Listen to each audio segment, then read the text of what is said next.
What is going on, everyone? On today's show, we got a big disaster to talk about. That's right, one of the biggest flops ever, one of the most unpredictable, unexpected things that was ever have gone down in history happened last night. That's right, the Elden Ring network test was a huge flop, and we're going to talk all about it on today's show and maybe a few other things. So sit back and relax. Ladies and gentlemen, it's time for my week ending edition of the Level 1 podcast. Get ready for some meaningful content, because the king is back, the king of the live stream, the king is back. Woo!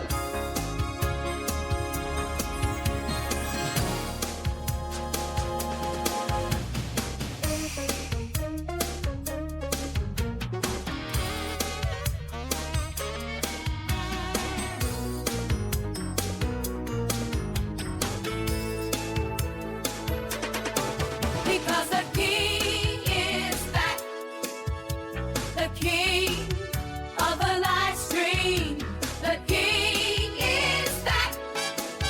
Oh!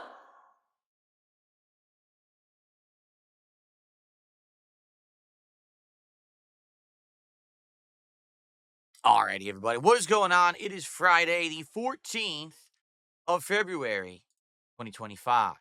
Some people call today Valentine's Day. Other people call today Bloody Friday.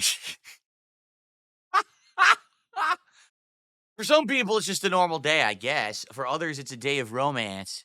Today will be interesting and likely will go down in history for various different reasons.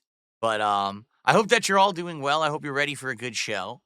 Today, we got a few things to talk about. I'm not sure if you're aware of what they are. Anyway, topics of discussion. Okay, first off, we actually do have to talk about the Elden Ring network test. That supposedly was supposed to be last night. Well, I say last night, it was supposed to be this morning, from 3 to 6 a.m. It didn't really happen. And so a lot of people are like, I wonder what's even going to happen moving forward. We're going to talk about that on the show because this might affect the schedule today in a big way if we can't play it. It really was like a train wreck failure. And of course, this next week is going to be full of new game content. However, I am actually planning on taking an extra day off next week, spend some time with my wife, well deserved. All right. And so because of that, it's going to be a shorter week. So we're going to talk about that. Basically, like I'm going to miss one day when there is, I think, a new release. It's not that big of a deal, and I'll explain it to you because, we've gone through the game release schedule and taking a look at, what's actually coming out on that day. I don't think it's like world ending to delay my coverage of that particular game a few more days. All right. And of course, we are going to be talking about last night's appearance on the Truth Seeker show. I mean, obviously I have a lot to say about it. All right. But what's funny about it is like, this may be a situation where I actually like don't have to say anything about it, where people will just ask me questions and I'll answer them. You know what I mean? Like, most people have watched and judged for themselves, and there's opinions all over the place, right? Essentially, if you were a detractor of mine, you loved it. If you're a fan of mine, you hated it. If you're somewhere in the middle, you're probably like, what the hell is that? Right? Because honestly, like, that's kind of like where I am at right now. I'm just kind of like, I really don't know what the hell that was, to be frank. Nor do I know how to really react or respond because it's obviously not what I was expecting. It's not what I was told. And it just leaves me scratching my head like, I don't get it. You know what I mean? Like, I really don't. So we're going to talk about all of that. All right? Cool. So my neck is killing me again. This sucks. Like yesterday, my neck actually felt good. For the first day yesterday, as I was streaming Call of Duty, I actually didn't feel any neck strain. And I was like, oh, maybe my neck is getting better. Now, I still can't move my head to the right. I still get nerve pinching and pain, but like it wasn't just like hurting me all day. And I was like, oh, this is a good thing. Now, all of a sudden this morning it hurts again. Yeah, you can say it could be a million reasons why. I don't know. I was sleeping on the same pillow last night. So I don't know. Maybe I accidentally moved my neck this morning or something. You know what I mean? I don't know. So I'm gonna do my best. At least I'm not playing Call of Duty because I think that would have given me the most strain. I am playing Street Fighter. And that stresses me out, but it's not really gonna strain my neck, I don't think. So hopefully it won't be that big of a deal. Um, but it sucks, like, right now it hurts. So if you see me, like, looking and feeling uncomfortable, it's because I am actually in pain right now, trying to, tough through it and ignore it or whatever. So, yeah, it sucks, alright? And what are we doing today? Well, here's the deal. It's confusing because I don't know what I'm doing on the late stream. Let's talk about that. First stream, we're set. Right after this podcast, I'll be doing Street Fighter 6 and taking my Shiranui to master rank. At least that's the intention. I hope with the 3-hour stream, I'll do a little bit of warm-ups and casual play, but then hopefully we'll be able to get her to master by the end of the stream, right? I hope. Um, we'll see. If I do, that's great because I haven't gotten a character to master in a while. I haven't actually liked the character as much since what Bison last year, and that was what June, July. Can't really remember when M Bison released, but it'll be fun. I've actually enjoyed playing with her in the game. I think she's a fun character. So we'll see how it goes today, okay? But what really is confusing me right now is the late stream. I think we should get this out of the way first because probably the rest of the podcast is going to be talking about last night, right? So the late stream tonight, okay? 6:45 p.m. Pacific time. I had planned on playing the Elden Ring network test. Now, the network test is running 5 slots. The first slot was this morning from 3 a.m. to 6 a.m. And as you guys knew, there was no way I was going to be doing it in the middle of the morning. Like, you know what I'm saying? But there's a major problem. And I know none of you are even really talking about it because of the drama that happened last night, right? But we got to address this. It didn't work. Like, everyone went to play this network test last night and sat at the menu as they had constant errors. The very few people who got in only got to play day 1, meaning it's a 3-day cycle to see what the Elden Ring Nightreign will be. And they barely got to even finish day 1, and then it would crash. So essentially, it's just not functional. And I'm sure that they're going to be doing some tweaks between this morning and tonight's session, which starts at 7 p.m. Pacific time. But I want you to think about it this way. If the first test was at a time frame that most of the English speaking audience would have been playing it because it was the middle of the night, right? Can you imagine what's going to happen when they try to do the network test tonight when all of the English speaking areas are trying to play it at once? Plus, the other people who were trying to play the first time and couldn't get in are also trying to play it. I think what's going to happen is I don't know if this thing's going to work all weekend. All right. I'm going to try. Like, don't get me wrong. I'm going to try, and I absolutely want to try. Nightreign looks really good, right? It's an interesting premise, a roguelike Elden Ring, right? Teaming up with others and trying different combat styles and fighting bosses from various different games that don't belong in Elden Ring. It's such a weird concept. It's very original. I can't wait to play it, but don't know if it's going to work. If it doesn't, all right, the good news is it's not like it's the end of the world. If it doesn't work, I think what we should do is finish up Ninja Gaiden 2 Black, which we only have about maybe an hour, 2 hours tops to finish because we only have 2 chapters left. That way, at least it's not a waste of a night stream, and we'll be able to finish up a game that's an ongoing playthrough and move on to other stuff. All right, so that'll be our backup plan. Is if Elden Ring doesn't work tonight, and we just can't play it, then we're gonna do Ninja Gaiden 2 Black. Now, of course, this also screws up the schedule for Sunday because Sunday night I was also going to do the network test. That was supposed to be its last session.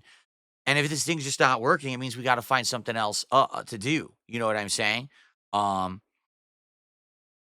So, all that being said, it sucks when I can't consistently promise you what we're going to do on a stream. I hate that. I really do. I hate that. Because I'm the kind of guy that likes to be consistent and tell you, have a set schedule. I like order, right? I like having like an outline to everything that I do so that you know exactly what's going on when. I don't think that it's not that adjusting stuff. Sorry, I'm trying to ban an idiot. it's not that adjusting stuff on the fly is the worst possible thing or anything. You know what I mean? But what'll happen is people are gonna show up tonight for Nightreign, and if Nightreign doesn't work, I get the feeling they're all gonna leave.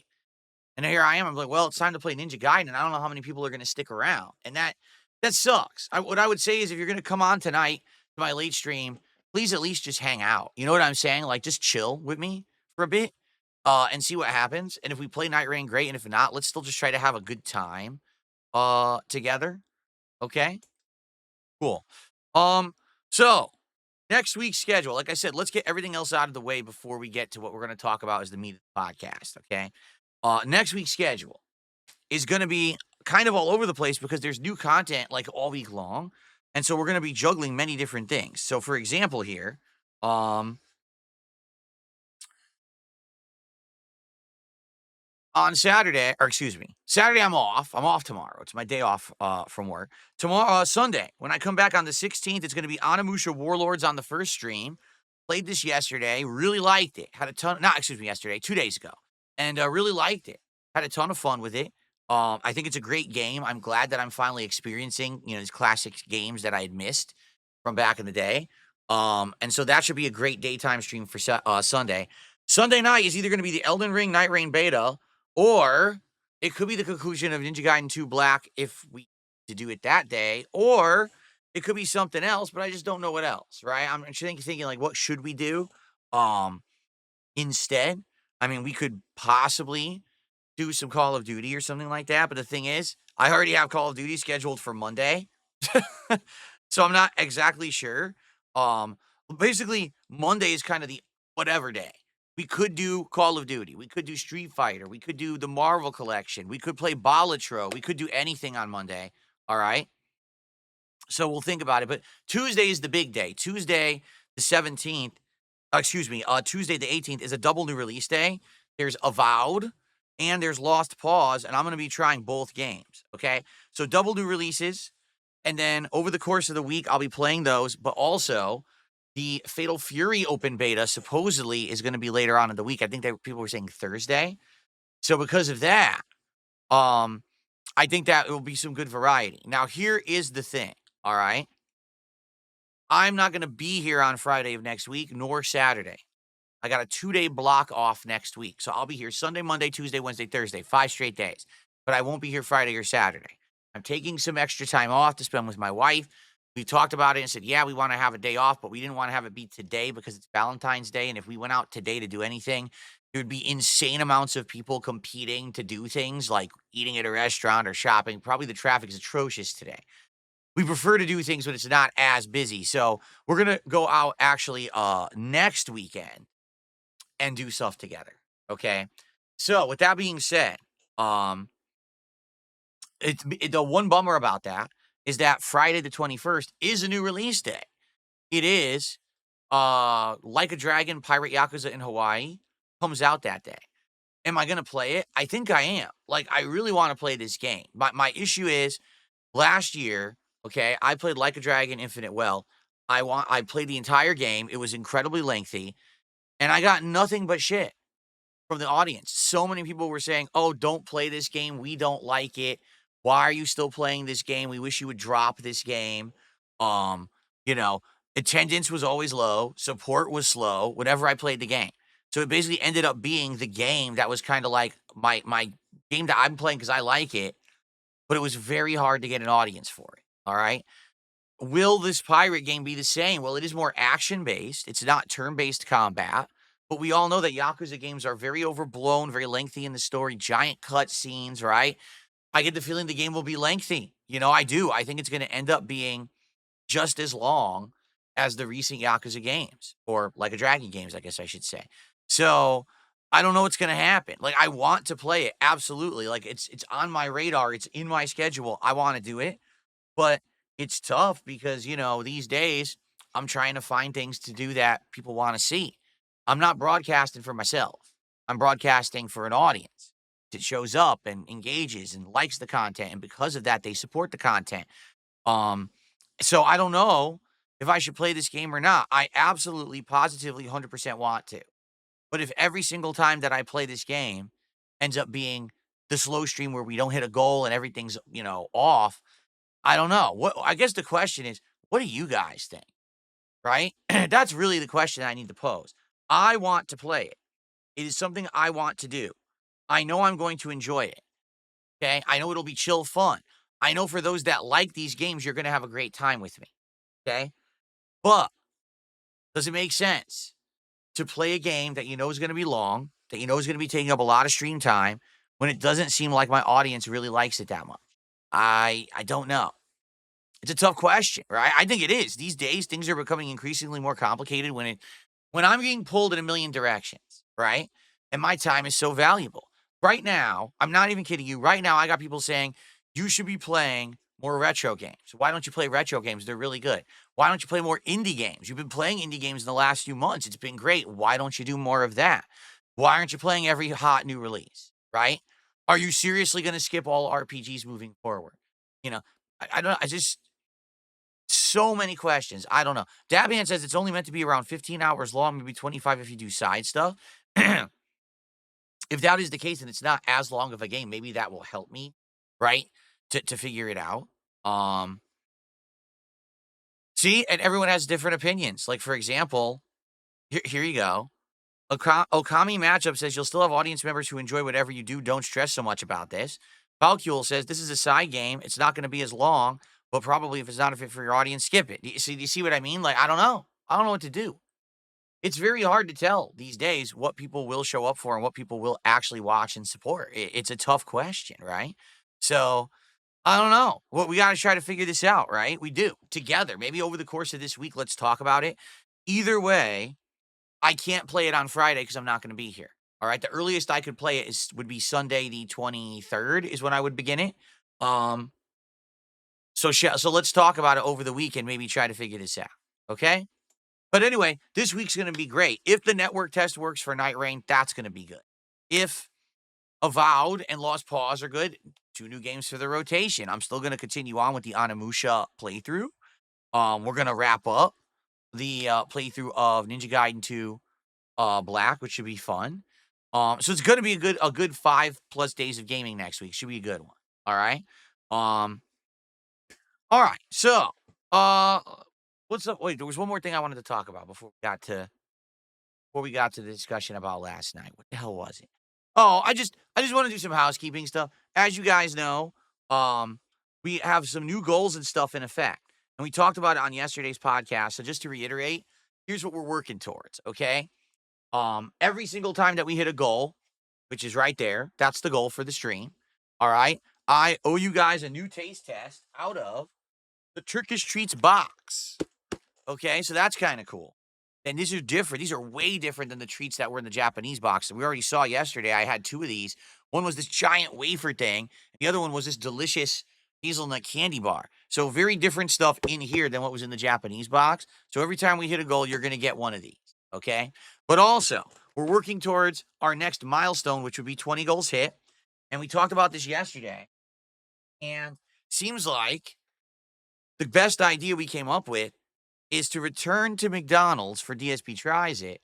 But in this case, it's going to be the Shamrock Shake, okay? Which I haven't had. I couldn't even tell you when I last had it. It's been so long. I can tell you this, I didn't like it when I had it last time, many, many years ago. So it's a mint-flavored shake that McDonald's brings back every, March-ish for I almost said for Valentine's Day. They bring it back for St. Patrick's Day. So they just brought it back. And in addition to that, right now they're doing some special meal from some WNBA basketball player. So I was like, well, let's do it all, right? I'll order the meal. I'll order the shake. We'll just kind of do this big McDonald's DSP Tries It event. And by the way, before people are like, oh, why McDonald's? Did you know that the McDonald's DSP Tries It that I did a few months ago was the most viewed DSP Tries It that I have done since I brought the show back in the fall? It actually just brought in more interest. And I think it is because everyone has McDonald's. You know what I'm saying? Like right now, you could probably stop whatever you're doing and either walk a block or jump in your car and drive 2 blocks and be at a McDonald's, right? So when you see me do a DSP Tries It for McDonald's, like, that's something that I could probably do for myself relatively easily. And I think that's some of the interest in the series is when I do stuff that you also can get. You see me taste test, and if I like something, you go try. I'm not even kidding you. After I did the Arby's DSP tries it a couple days ago, no less than 5 different people sent me pictures of them eating the Arby's burger, saying, "I had no idea it was good, and it's really good. Thanks for telling us about it." So I think that's the appeal, you know what I mean? Um, and so, uh, that's the goal. Let's see what happens. Now, obviously, today be a good day for some support.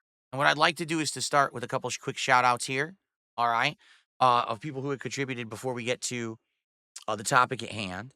So we've got a $2 tip that came in here from Flatman B. He says, "What's up, everyone? Happy Friday. Peace and love." Well, thank you, Flatman. I hope that you're also having a good Friday, a lovely day. Go up on the leaderboard.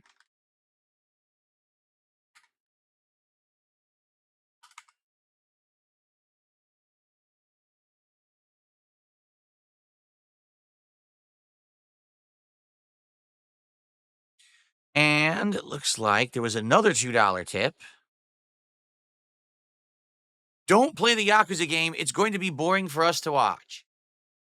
So you see what I mean? Like, we're already immediately getting conflicting opinions. Some people are like, "Well, if you wanna play it, you really should play it. You should play games that you really wanna play and enjoy. You should just have that freedom." Like, I'm gonna give you some honest feedback that I've received from several different people, okay? Some people are under the impression that it really doesn't matter what I'm doing. It doesn't matter what I'm playing. It doesn't matter what day of the week it is. It doesn't matter what time it is. I have people who will come by and support when they can, okay? And therefore, I'm gonna have slow streams, no matter what. It's gonna happen. And I should just say, I'll play what I want, and eventually the contributions will just come. And as much as I do believe that that is true for some people, like for example, I would say there actually are people who will just come by when they actually can. They will contribute when they can. They don't really care what I'm doing on a particular stream at all. I actually do believe, though, that there are groups of people that will come by and support when I'm doing something that particularly they're enjoying. And I'll give you an example. The other day, I was playing some indie games, and someone particularly came by and dropped a bunch of contributions and says, "Hey, I'm doing this particularly because you're playing these indie games, and I like this. This is something that you don't often do. It's fun. It's different. It's what I want to see. So here you go." So if I can figure out what it is that people want to see more, then I'll please more people and it will bring support. Do you understand? So that's what I mean. Like, I do feel like, yes, that is a true statement. There are people who will come by whenever and they're going to support me whenever, and that's my established support base. But there are also people who do come by, uh, who support when I'm doing something they like. That's what I mean with Yakuza. I just don't know. I actually don't have all the answers here. I think it's something that we need to discuss over the week. I want to play it. I really do. But I don't know if it's going to work for the audience. All right. We'll have to talk about it. All right. Well, I think that I've wasted enough time. It's been 23 minutes. Can you believe I'm pretty good at this?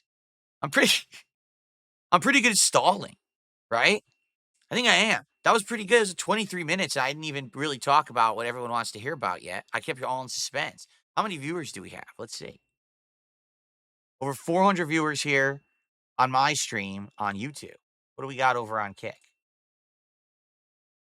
Wait a minute. Over 100 viewers on Kick? I never have over 100 viewers on Kick. What is wrong with you? What are you doing? Why are you here? Really? I never have over 100 viewers on Kick. Well, how about this? If you want me to start talking about last night, we're going to have to get some support. Just going to have to get some support going, right? You understand? So here's the thing. The last night, there's a lot of criticism being thrown around about me asking for support. So if you want me to start talking about that criticism, you're just going to have to support the stream. We're going to have to get some super chats. We're going to have to get some memberships. We're going to have to get some subs right now. In fact, why doesn't someone drop a 50 tip right now? I mean, let's do it. I mean, what's going on? What are you doing? 2 tips? That's all I got so far today? 2 tips, $4. My time not worth more than $4 to you? You're all here. You're all here for the show. Why aren't you supporting the show? Oh my God. I'm thirsty. Hold on.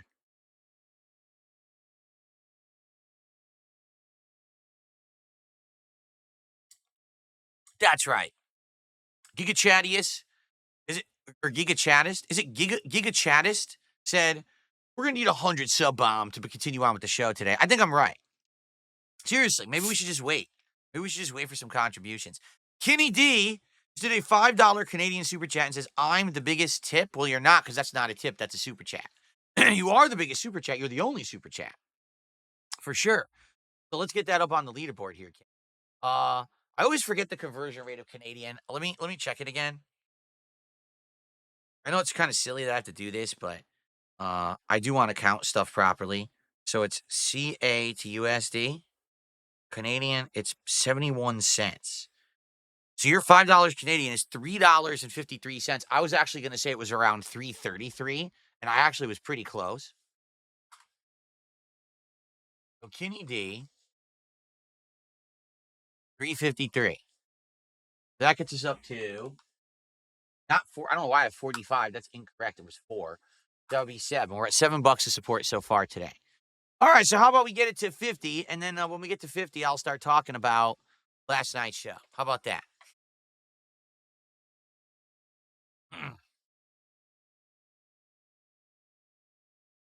Yes. Oh, this is great. Yeah, absolutely. Someone just said, can we send a doctor to your house to test you for autism? Yes. Let's just do it. Let's have everyone come. We'll have people coming in my doors, like a rotating. What I'm going to do, I'm going to change my front door to be one of those rotating storefront doors. You know, when you see it like a department store or train station, you know, it just keeps rotating. We're going to have doctors coming in. We're going to have lie detector test people coming in. We're going to have, everyone's going to be coming in doing tests and things. It's going to be great. We're going to have cameras going constantly. We're going to have teams of people here filming and streaming. It's going to be absolutely amazing. This is obviously what everyone wants, right? This is perfect idea. Let's just get it going right now. Let's. Yeah, imagine the support. No, here's the truth, Lord Lunch Meat. All right, because I was talking with various people about stuff this morning. Because now we're going to get to the subject now. Okay. Here's the deal. With me, drama doesn't sell. You understand? Like, when drama happens regarding me, okay, there's a whole bunch of people who benefit, okay? Here's who benefits with drama, all right? My detractors, who all get to make content, who all get to stream, who all get to make a zillion videos off of everything, hyper-focusing on every little piece, and it blows up. You know what I'm saying? So they always make out, right? The React communities, not my detractors, but the actual React communities, they make out because they get to analyze the drama I'm involved in, but then they get to analyze my detractors and how they get involved in it. Like the React communities eat well when I get involved in drama, right? But the one person that doesn't benefit out of any of this is me and my community. It's not really one person. I should say the group of people that don't benefit from it is me and my community because we don't care, right? Like every single day, we come in here into DSPGaming or onto the Kick channel, right?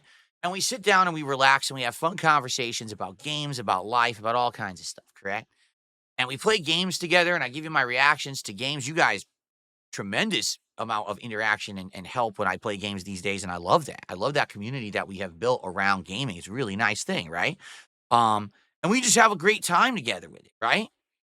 But then whenever drama tries to rear its ugly head, and whenever drama tries to interject itself, it's like a guy runs in with a crowbar, he's trying to wedge it in there, right? And like, well, it doesn't really fit into the formula. And this is the thing, like, if I 1,000,000% changed who I was on the internet, and I said, I'm going to be a drama guy now.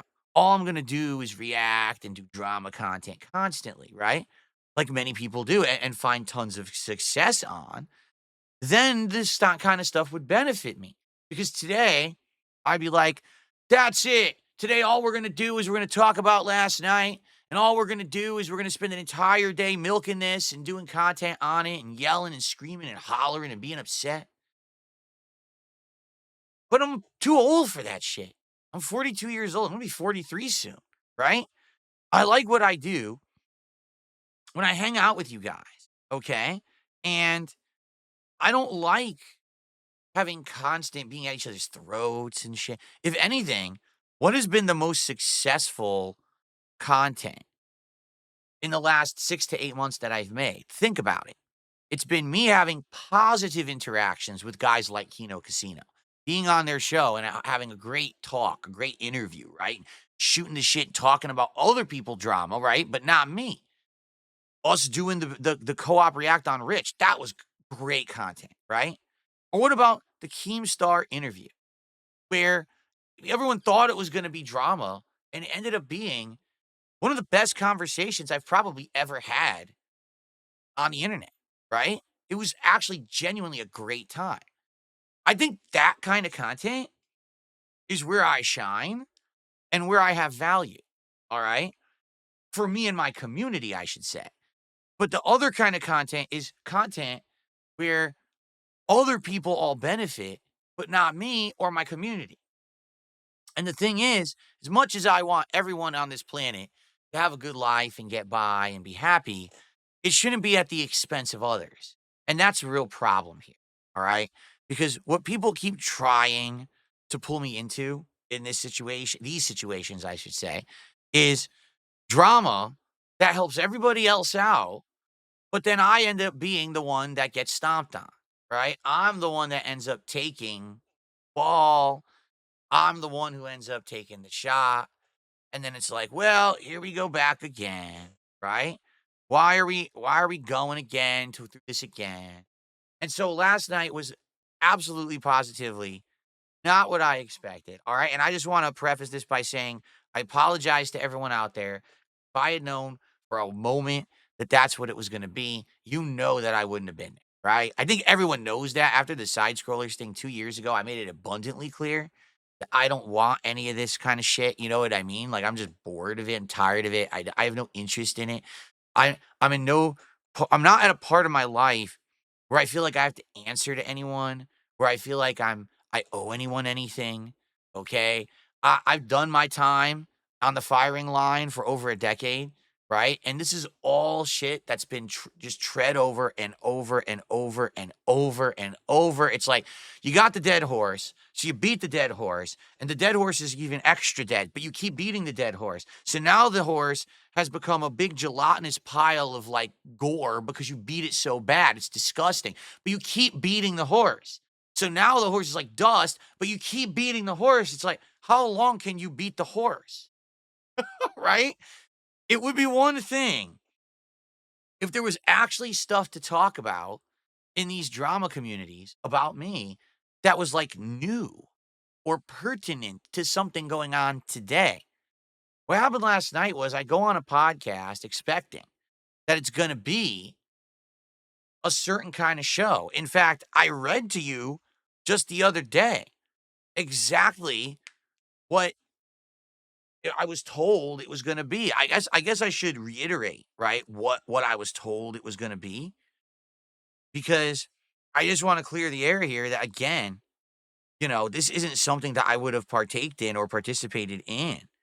Um, let's see.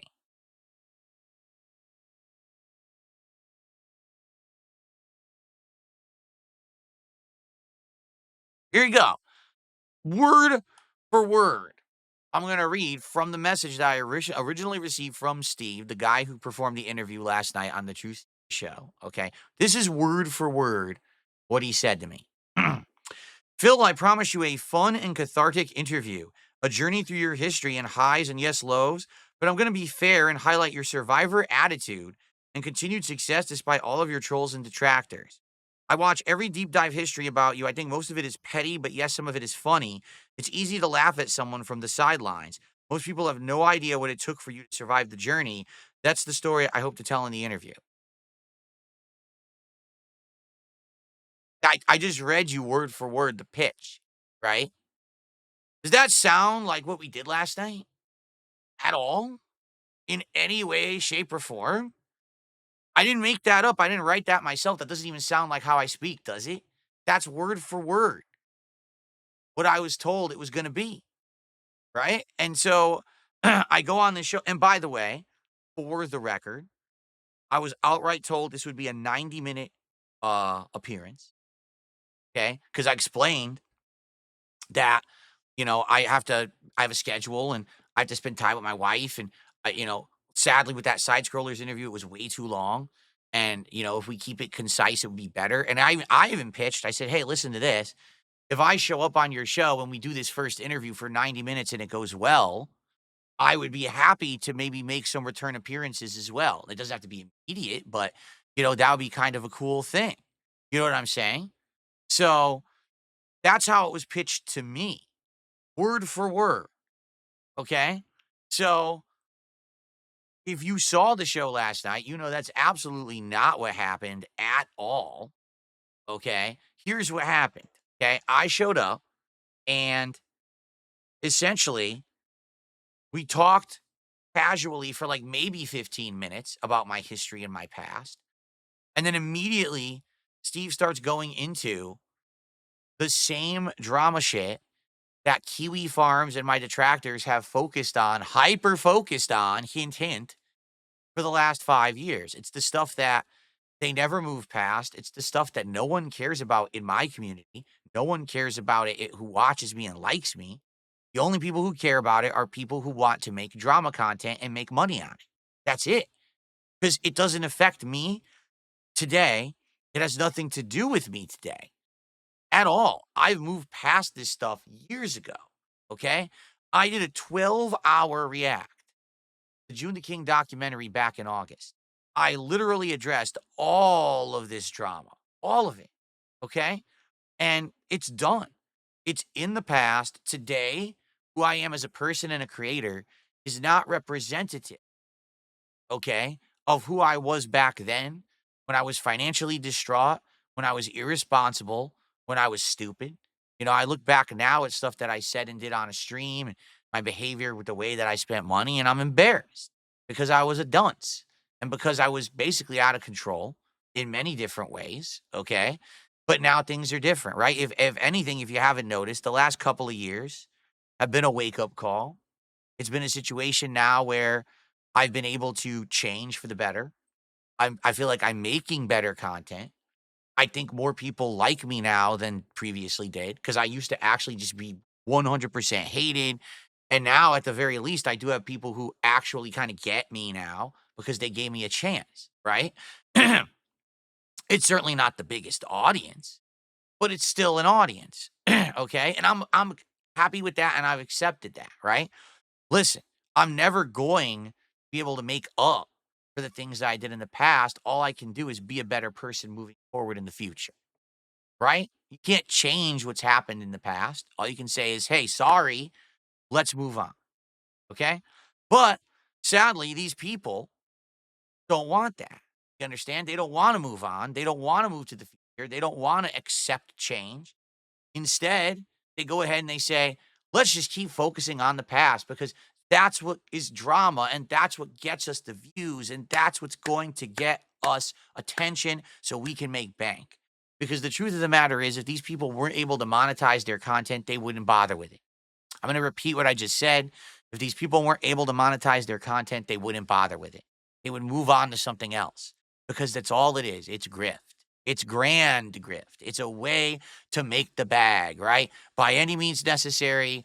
Doesn't matter who we hurt or who we trample on. And I think what actually has happened is that over the years, okay, really over the years, I've become so resilient. Like my story is a story of resiliency and a story of being a survivor, despite the fact that so many have taken the shot at me, that I'm still here standing and I'm still making content and I'm still successful. That I think people think, you know what? Well, I can take my shot at Phil now. I'll make my bank and Phil still be here tomorrow. So it's all good. But it gets to the point where it feels like it's gone too far. And I think that last night was definitely that. Like seriously. Um, to give some perspective here, all right? There's a difference between I agreed to an interview and I said we could do this and we could talk about this and we can have these topics and we can do this and that, right? There's a difference between that, which is what the side scrollers interview was, and what happened last night. With the side scrollers interview, all right, they tried so hard to get me to fess up to stuff because they wanted to be popular and notable. At that point, they were not. There was nothing about that show that was getting any views. They were desperate. They were actually trying to get guests from all over the internet. They were getting YouTubers and stuff on the show, and no one cared. They weren't getting views. It wasn't working. So for me, they saw me as their big break, and their idea was to try to get me to essentially fess up to things like playing WWE champion, okay? And if they got that big confession on their podcast, then everyone was gonna be talking about them, and they were gonna use that to propel themselves to popularity and success on the internet. It didn't happen.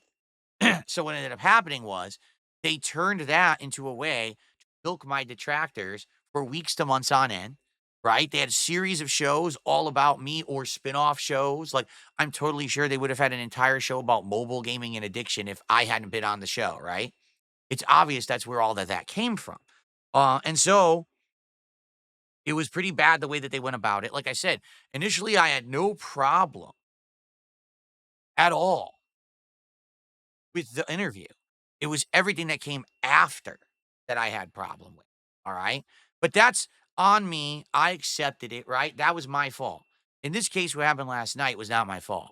You heard, I read word for word what I was told that was going to be, okay? And that is absolutely positively not what that show was at all. That was about 3 hours of regurgitating crap that was copy pasted off of Q, you know? Because here's the thing. Steve, the guy from Truth Seeker Show, set it up as, oh, I did all this research and I did all this, and here's what I discovered. Steve did not discover anything. Literally every single thing that he brought up was actually copy pasted from Kiwi Farms. If anything, if you are someone who's on Kiwi Farms and you were involved with all of that stuff like 4 or 5 years ago, I'd be pretty pissed because he took credit for all of your shit. Like, he literally line for line. See, I did this, I did this, I did this. No, he didn't. No, you didn't. That's other people's work that you stole, and you passed it off as your own. There was no originality there. He didn't do anything original in anything that he said. These are all accusations that have already been talked about. Okay? It's ridiculously stupid. All right? That he would even act like any of that was work. There was no work to be had. It was him reading Kiwi Farms and watching videos and then copy pasting stuff. Okay? Um, and literally absolutely nothing whatsoever was new was presented or discussed. This is all stuff that's been out there for years and years and years. It's like, oh, I got you with this one. I got you with this. It's like, yeah, this has already been out there. I already even talked about this during the June the King documentary. Like, what are you talking about? No, I don't think you've ever talked about. Yeah, I did. Yeah, I did. I mean, the stuff that's on Kiwi Farms, all right, gets put into my chat like hours after. Like, no lies. Like, what about when you got a haircut? Yeah, they were posting that in my chat. They were super chatting it like 5 years ago. So this is all old shit. It's so boring. See, that's ultimately the problem, is that it's just so boring because it's nothing interesting. If it were interesting, then people would care. But my viewers don't care. They don't. No one wants to hear about this dumb shit. People are coming here to hang out and have a good time with games. No one's interested in this, at least in my community again, right? My community doesn't care about this stuff at all. All we want to do is hang out and have a good time playing games, and all that stuff that he really was trying to take me to task for. Like, for example, oh, will you beg your viewers for money, right? So literally every content creator who asks for contributions is a beggar. Fine, I guess you could spin it like that if you really want to, all right? But the difference between me today and me 5 years ago is that 5 years ago, I was in a really bad way. I was literally living stream to stream in some cases. That if I didn't have a good stream, I wasn't going to be able to pay bills that week, okay? So I would say that on stream. Now, that's pretty bad. I look back now and I say, yeah, that's embarrassing. That's stupid. But that was the situation I was in, and I needed to do that to get by. Today, can I ask an honest question? All right. Is anyone who's watching me right now at all on my stream, on a restream, anywhere on the internet, watching this on demand, do you think I'm destitute? I'm sitting here in a room surrounded by expensive technology.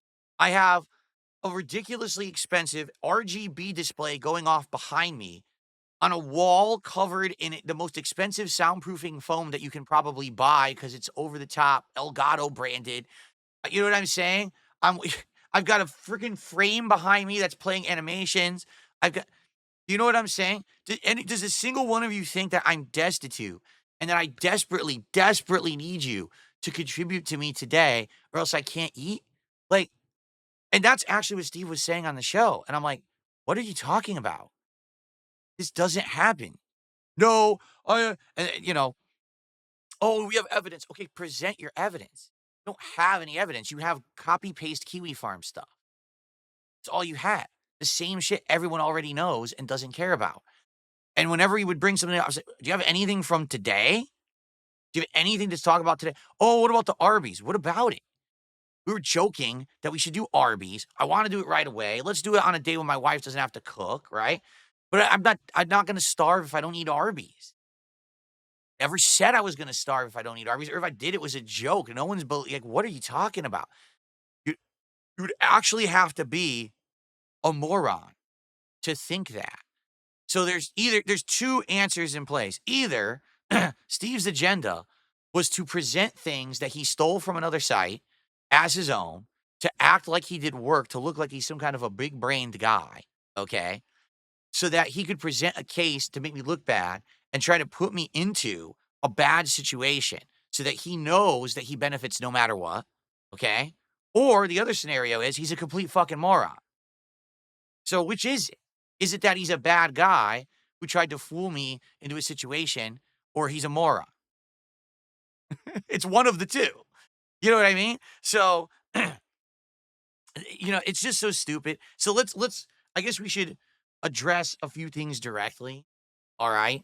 So, on this show, he's basically just presenting all the stuff about bank leaks and the bankruptcy and all of that. And I'm like, there's nothing new here. Like, there's nothing for me to answer. My answers aren't going to change. So he tried to present it that, oh, well, we're going to have you do a lie detector test, right? And if you do this lie detector test, it'll prove your innocence. I said, no, it won't. What do you mean? Lie detectors aren't submissible as evidence for anything. They can be tricked. They can be fooled. There's been people who their name is Bill, and they sit down and they put on the lie detector test and they say your first name, Bill, and it says they lied. Lie detector test doesn't mean anything at all. It's a waste of time for everyone involved. What it is, it's a grand spectacle, right? It's a grand spectacle because everyone, oh, what's it going to say? It's good drama, right? But who's it drama for? It doesn't prove innocence. It doesn't prove guilt. But whatever happens, people are going to say drama, drama, drama. And that's all they care about, right? So who would benefit from that? The people who want to make drama content. My detractors, apparently Steve, not me, not anyone in my community. We don't care about this stuff, right? We don't. You guys don't care. So you're not here for this. We're here to chill. We're here to play games. We're have a good time together. And by the way, contributions are coming in, and you guys know I'm going to give you shout outs, right? I just want to talk about this before we get to the shout outs. I do want to have a good discussion with you guys about what happened yet last night. Before I will absolutely get to all of your contributions. I promise you that. Okay.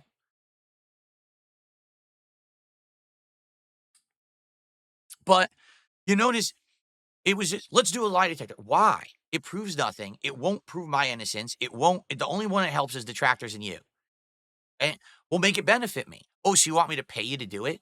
Well, are you going to make it benefit me in any way? Like in life, do we all just walk around doing things that don't do anything for us? Is that what we do? Is that how we conduct ourselves? I was under the impression that we are finite beings who need to do things for survival. So in a day, what do? You get up and you eat. Why do you eat? Because you need to eat to survive. Now, how do you eat? Well, you have to do work to have money to buy the things you eat, right? So it's what I mean. Like sadly, we're slaves to this existence that we have to do things for sustenance and safety and to live, right? So we just walk on, just do things just for the sake of doing them for no reason at all. Why would I like, who do you want? Who should I, do things to benefit today while ignoring all of my own personal needs, right? So it's like, if you're going to present something to me, you have to at least make it enticing. The problem with Steve is he didn't present anything enticing. He was just like, "Well, you better do it because if you don't, you look guilty." Problem is, I've had people saying that I'm guilty of heinous things for over a decade. I don't care. Get it? Like he barked up the wrong tree. Maybe he could have found someone else who would have cared. I'm the last person on earth to care about what people say about me at all. There was nothing there was presented as this will actually clear your name. This will actually help you at all. Because as I said on that show, every single time that something happens and I'm accused of something, okay? If I present evidence, say, hey, you're wrong, the goalpost is moved. It's another thing instead. Well, wait a minute. But we just said, that, oh, forget about that. Let's talk about this next thing. Wait, what do you mean? And actually, that's exactly what happened on the interview last night. The interview was a shit show. Why? Because Steve is probably the worst interviewer I've ever seen. He would present a case. Like he'd say, so here's something you're accused of, right? And here's evidence of said thing. Okay. I would say, all right, allow me to respond. And I'd start to respond, and then he'd yell over me, and then he'd move on to something else. And I'm like, well, wait a minute. I didn't even get to do my initial response. You yelled over me so no one could hear what I was saying, and then you moved on to another topic. That's not an interview. An interview requires back and forth. An interview actually requires to have two sides coming together. You know what I'm saying? And that didn't happen. It was literally yelling and screaming. And that's not a good interview at all. All right. It's just a shouting match at someone because you want to get attention for yourself.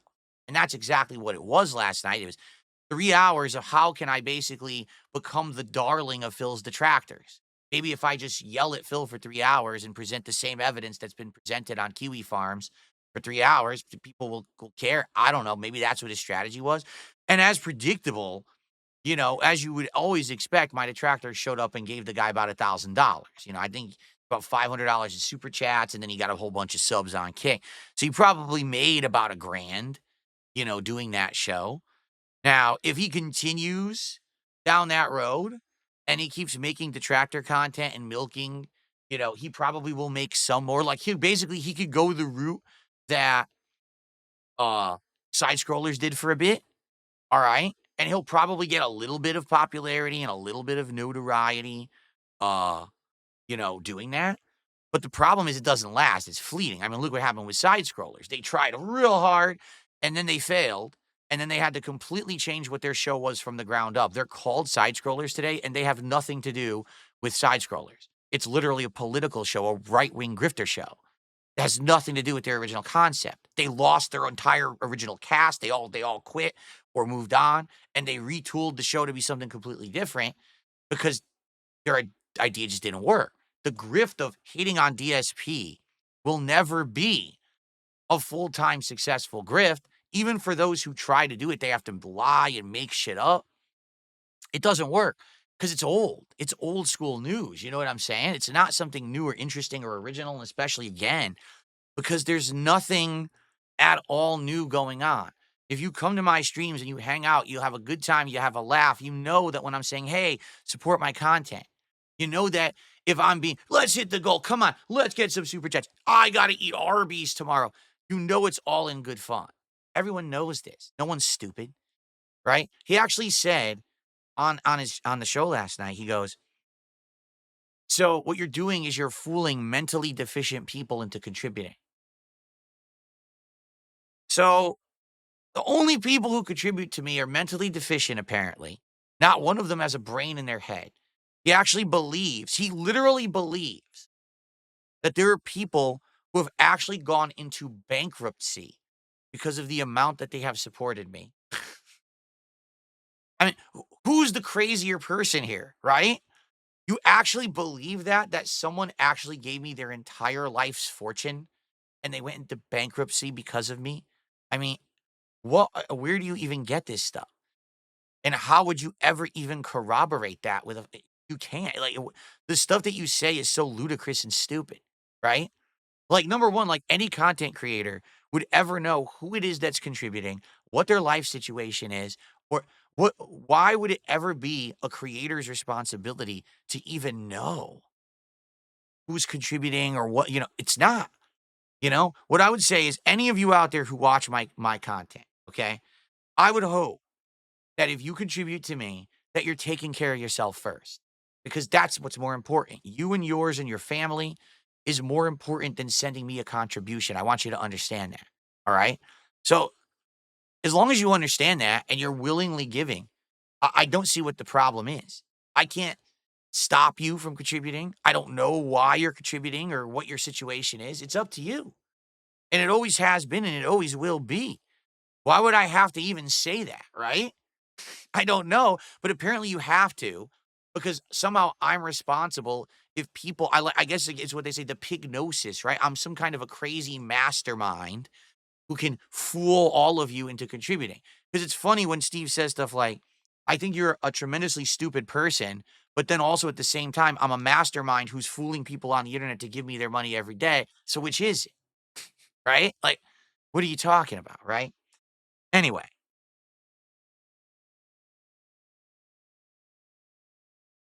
it was a whole 2.5 hours of nothing. It really was, and the thing was, again, he tried every possible way to trap me, right? So first I go on there. He says it's gonna be 90 minutes. He outright told me it would be 90 minutes. Then he said it would be 2 hours. Then we're going past 2 hours, and I'm like, "Well, you're going past the time that I said I was gonna give you." "Oh, so you're running? You're gonna quit now? You're gonna rage quit? You're gonna wait, so now I'm trapped and I have to stick here and just take more abuse from you just because you say I'm quitting, but we already passed the agreed time, right?" And if anything, there's a difference between, again, having a scheduled interview and the side scrollers interview thing, that's on me.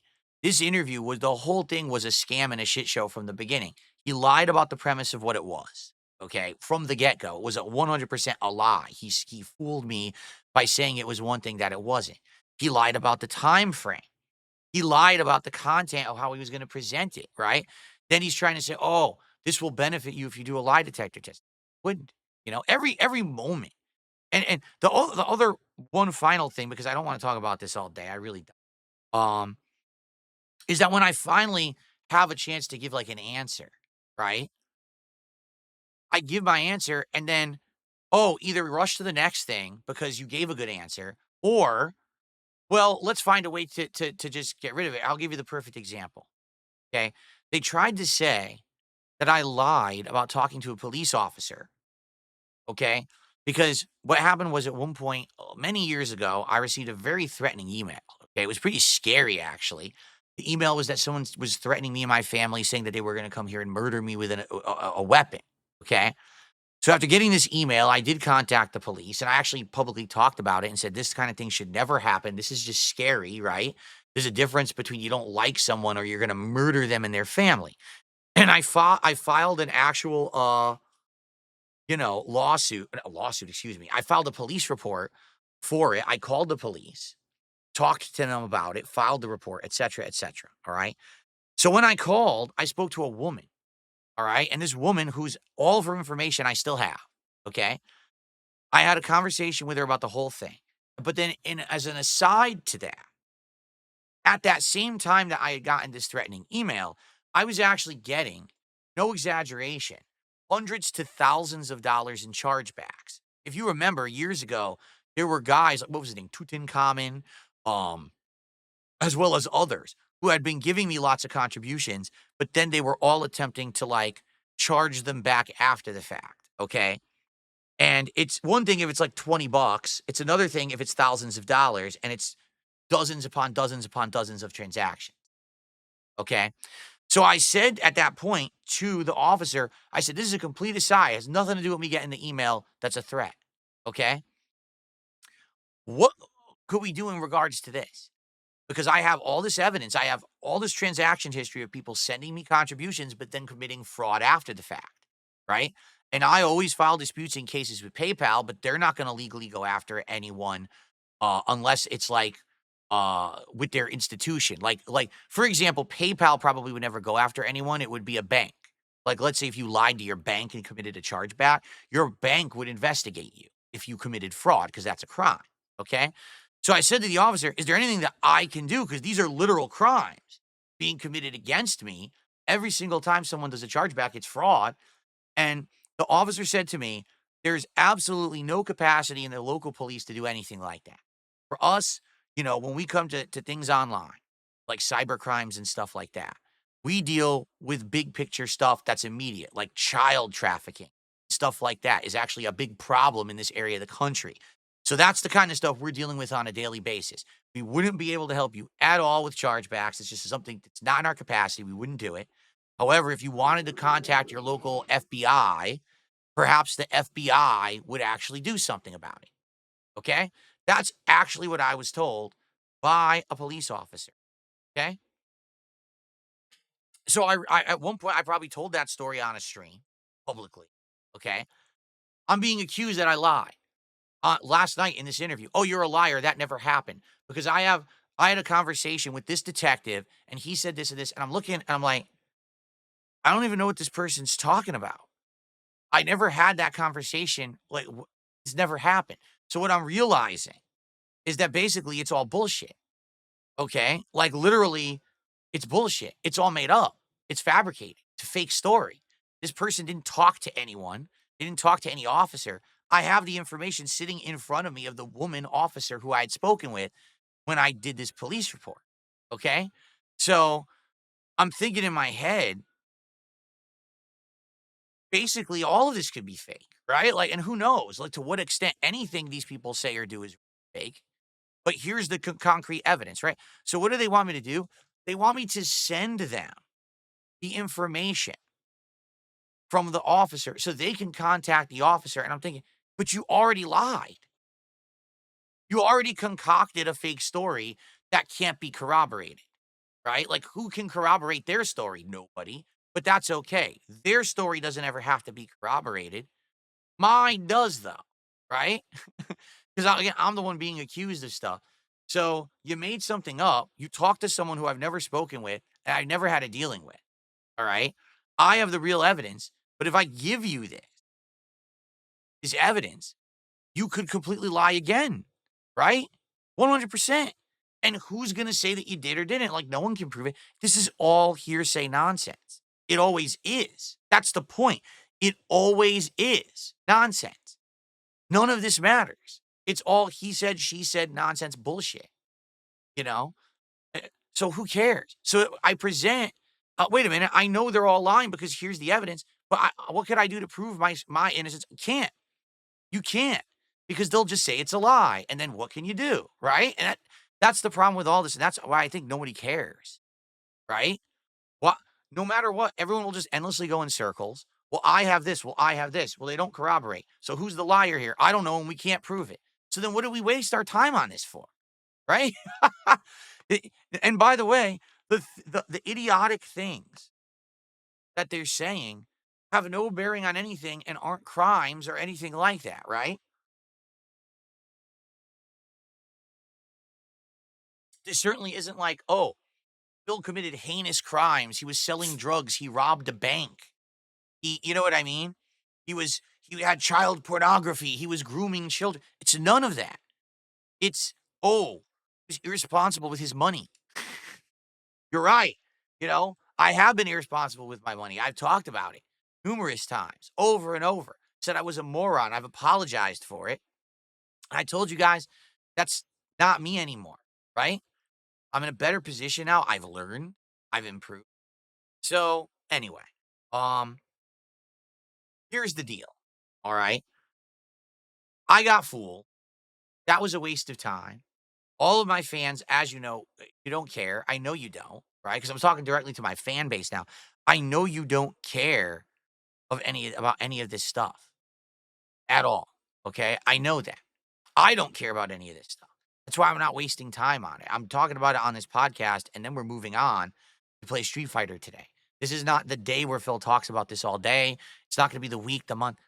It's just nonsense. And again, it's the same nonsense over and over and over. Okay? See, I'm going to say one thing to these idiots in chat. Why don't you just present your bank statements and this and that? I'm not gonna show anyone my bank statements, you incredible fucking buffoons, because then you would see accounts on there and shit that people could use to hurt me. Are you dumb? Why don't you show your bank statements to everyone right now?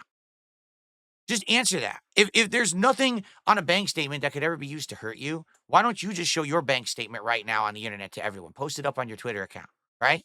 Because nothing could possibly be used to hurt you, right? What a dumb thing to say. And well, don't post it publicly. Just give it to Steve. To Steve, who is obviously working with detractors and benefits by lying to make me look bad so he can make more content and make money. That's who you want me to present this to. Because this is the problem is there's no neutral party. Get it? There is none. There's people who don't care, and then there's people who care because they financially benefit from me looking bad. Those are the two parties. There is literally no neutral party on the internet. And that's why I don't bother with this shit. There's no point to it, right? There's no crime. There's no investigation. There's nothing here. It's a bunch of drama bullshit that they just keep bringing up. Again, notice it's nothing about today. It's nothing about yesterday. It's nothing about this year. It's nothing about this. It's nonsense from 5+ years ago that has nothing to do with modern day. It's just white noise to everything. Okay, so I don't care. I mean, what I said in the interview stands today. I don't care about any of this. I'm not going to bother with it. It's all a waste of everyone's time, mostly mine. Okay, and I just don't want to bother with it. All right. Now, we do have to, address the elephant in the room. All right. We do.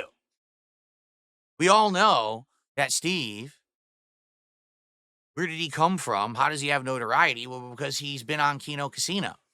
And yes, it's absolutely 100% true that the guys from Kino Casino are the ones who put me in contact with Steve for this interview. Okay. So now the elephant in the room is, well, wait a minute. Hold on a second. Does that mean that the snaking has happened? Shit, I didn't have it open. Does that mean, let me do that again, that the snaking has finally happened? I should have had that ready and I didn't.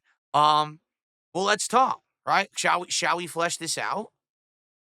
Well, first of all, is Ashton still in chat? Because he was here a minute ago. Ashton, are you still here? Because I've had a conversation with Ashton, all right? And if he's here, he can corroborate that this conversation happened rather than it just be me saying it. He can back me up here. Is he still in chat?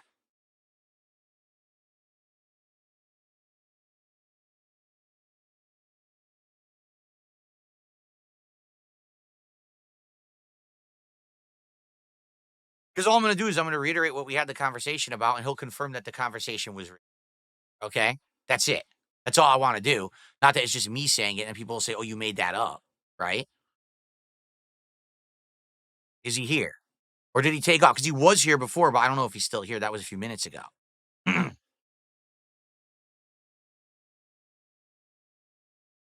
All right. Well, let me tell you the conversation I had with him, and if he's still here, I'm sure he'll pipe in here. Okay.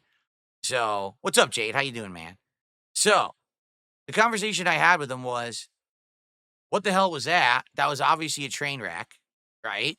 That's not what I was told this was going to be at all. I mean, I just read you word for word what I was told it was going to be, and basically, this was set up, not necessarily set up, like basically, Steve reached out to me, because he heard of me from the casino and said he wanted to do the interview. And of course, I talked to Ashton about it previously and stuff. And he said, yeah, do the interview. It'll be good. And yada, yada, right? So I had the conversation with Ashton about this. And basically his response is thus, all right? Now, I'm not making this up or exaggerating. He's like, I had no idea that he was going to do that. I knew he was going to ask you questions, but I had absolutely no effing clue that he was going to go to that extent and that he was going to actually have detractors on the show and that he was going to go that heavy in. And yes, that was absolutely a snaking and it went too far and he shouldn't have done it like that. And he basically kind of went rogue and it looks like he did it because he wanted to make some money. Okay. Well, there you go.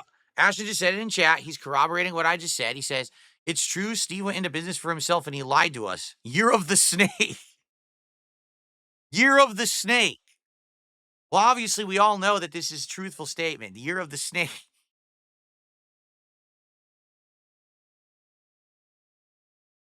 Okay. So, I mean, there you have it. Now, obviously, truth is in the eye of the beholder. That's what they say, correct? That the truth is in the eye of the beholder. That everyone has to make a judgment for themselves on this situation. Okay. Personally, all right? Personally, I would tend to believe Ashton, and here's why. Here's why. Here's my rationale, right? We've got a good thing going. We got a good wrestling commentary show going that we both enjoy, right? We like working together and we have plans in the future of stuff that we can do together that's productive, that both of our audiences like, that makes money. So, why, in anyone's right mind, would something be set up to treat me like dirt intentionally? You know what I'm saying? That would ruin that relationship. If there's a good working relationship going, we're just getting steam with the wrestling show, right? We're heading towards WrestleMania. We're actually doing good. We actually had a great show this last week. We're looking forward to more moving forward. We have other ideas of stuff that we want to do together in the future. So why would you then just shoot that in the foot? It wouldn't make sense, right? So it's this simple, all right? It's just this simple. You can believe whatever you want, and it's up to you to judge. For me, I tend to believe PPP in the conversation that we had. I do think that this was Steve going into business for himself, going over the top, extreme, trying to grab that bag and running with it. And I guess we have to see what his actions will be moving forward. Like, is he actually going to continue to make the tractor content about me and try to bank on it and try to make a buck? You know what I'm saying? He could. Like I said, that's copy. So not only in that case would he have been copy pasting Kiwi Farms for his entire interview and then taking credit for it, then he would also be copy pasting side scrollers and copying what Stuttering Craig did. So, I mean, that's a double steal job right there. That's a double, complete lack of originality, right? So, I guess we'll see what happens there with that. Will he do that or not? I don't know. I don't know the guy. This was my literally first one and only interaction that I'm going to have with this guy, you know? He went, according to PPP, he's gone into business for himself, right? He acted too strongly. It's one thing if you're going to have me on the show, you're going to ask me some questions, tough questions, but then, you're going to be fair. I think we can all believe that it wasn't fair, because it really wasn't an interview, right? It was a screaming match. Just regurgitate what Kiwi Farm said a zillion times, right? And then yell at Phil more, move on to the next subject before Phil can even respond. That way he looks guilty, back him into a corner, make him do a lie detector test, right? None of it made any sense from a logical standpoint. It was just, oh, look, give me some attention with detractors so they'll throw me some money. 'Cause I'm pretty sure no one thought I was doing a lie detector. Right? Like, no one was ever going to think that I was going to do something like that. That's ludicrous. That's stupid. Why would I do that? Again, it doesn't prove anything anyway. It's not even admissible anywhere. Everyone knows that it's bullshit. So, you know, I tend to err on, well, let me put it this way. I don't err on the side of caution, but for me, all right, I look at a big picture situation and, I believe what Ashton is telling me. If you guys don't, that's your call to judge. But I'm going to go with what he said. And as they say, actions speak louder than words as well, right? It's that simple. So let's see what happens moving forward. But I'm gonna say, hey, this is stupid. This is bullshit. It was nonsense. I don't care. It's not going to affect me long term. I know it's not. The problem is now, of course, everyone's going to be talking about it nonstop for weeks. How dumb it was. All the detractors will be having their three-ring circus with it. And now it's just the same dog and pony show, right? For me, like I've been there, done that. It's just I'm tired of it. I don't like having to go through it again. So I apologize to anyone. Here we go again.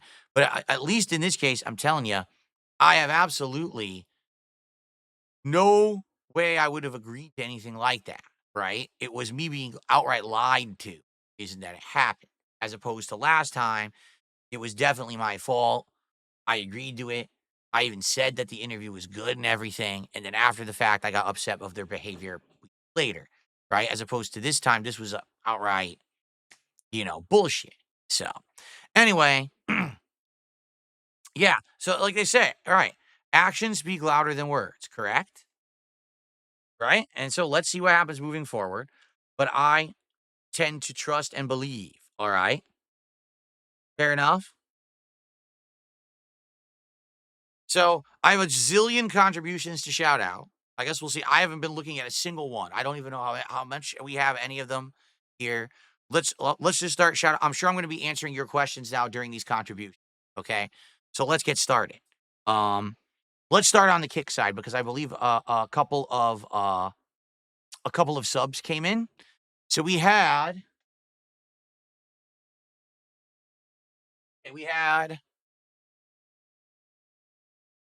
Hank 4720 who re-upped their sub or auto renewed, and that does count actually as a sub. So thank you for Hank. And then there were 2 subs that came from Movelt99. Is that how you spell your name? Hold on a second. What am I doing? I'm so stupid. I could just zoom in. Yeah. Movelt99 did 2 subs. So let's get those up on the leaderboard here.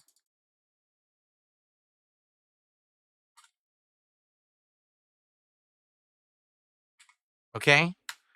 So that's 3. No, sub renewals always count on Kick because on Kick they actually are active contributions. On YouTube, they're not. On YouTube, they're passive and they can happen at any time. And you don't know if they apply to a stream. Like on YouTube, someone could have renewed their membership and then clicked their membership notice 29 days later.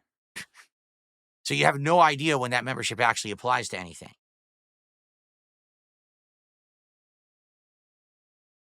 Okay.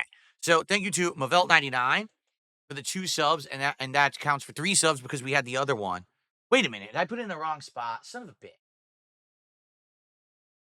My apologies. Let me fix that.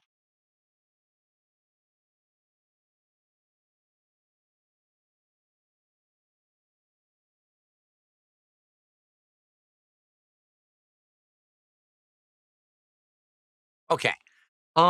Let's do the YouTube side contributions first. Okay. And then we'll get to tips. So we start off with, okay, we already shouted out Kenny D earlier. All right. Thirsty Tree did a $5 super chat. And Thirsty Tree says, I'm honestly surprised you stuck with Steve for that long. It was bad faith that whole stream. How was that an interview? Based Phil win. I mean, again, it wasn't an interview because it started as an interview. The first 20 so minutes. But as soon as he started getting into accusations and I'm like, all right, let me respond. And I would try. Because the answer wasn't what he wanted, he would just yell over me and then he would move on to something else. Right? I'm like, well, then if you're never going to let me talk, then it's not an interview. Why am I even on your stream? I remember he played a 2-minute clip. I was like, you don't have to play the clip. I'm responding already.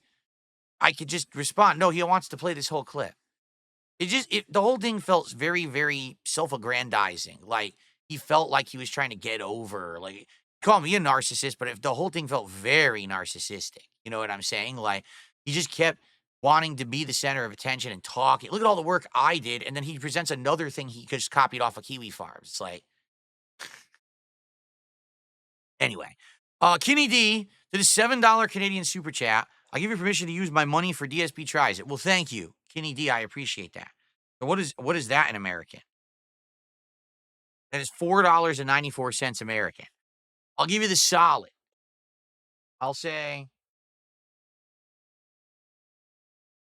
that's $5. Okay. All right. Why do you keep tagging oh, it's Mavite? White. It's not Mavelt. I spelled his name. Funny is I blew it up and okay, did I spell it right now?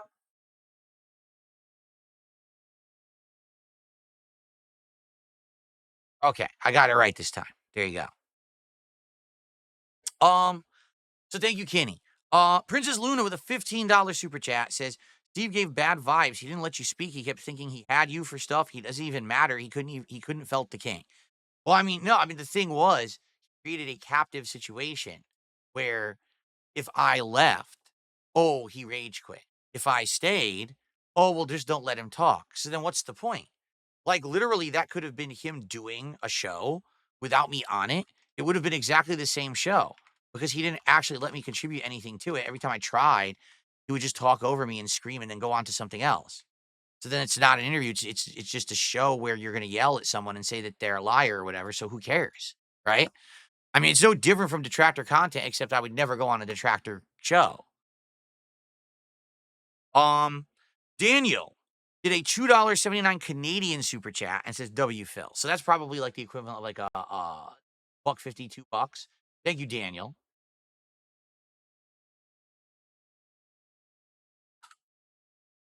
Oh, let's see here. Thirsty Tree with another $5 super chat. Steve was seething. He had all this evidence against you, but you weren't biting or seething at all. You totally big dogged him based. What is big? I don't know what this lingo means. I'm too old. I don't understand the lingo of the youngsters. Did I big dog him? How did that take place?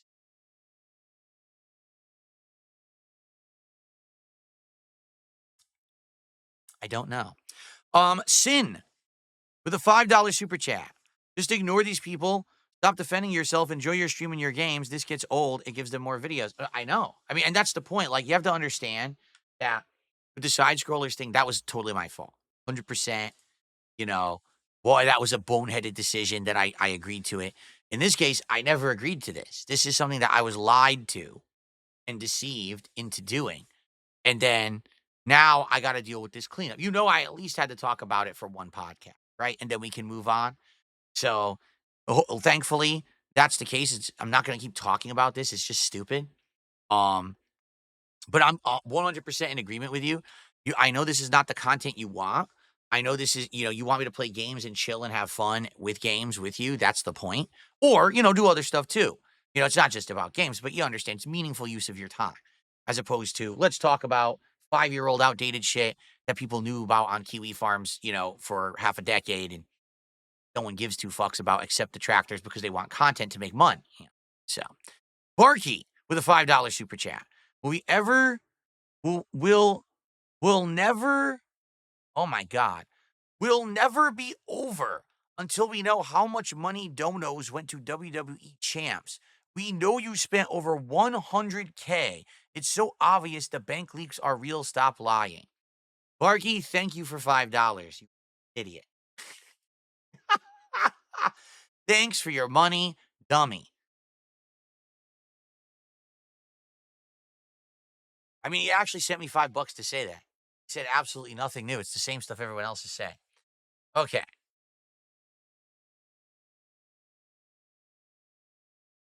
All right. Well, now we got some tips to get through. Let's see.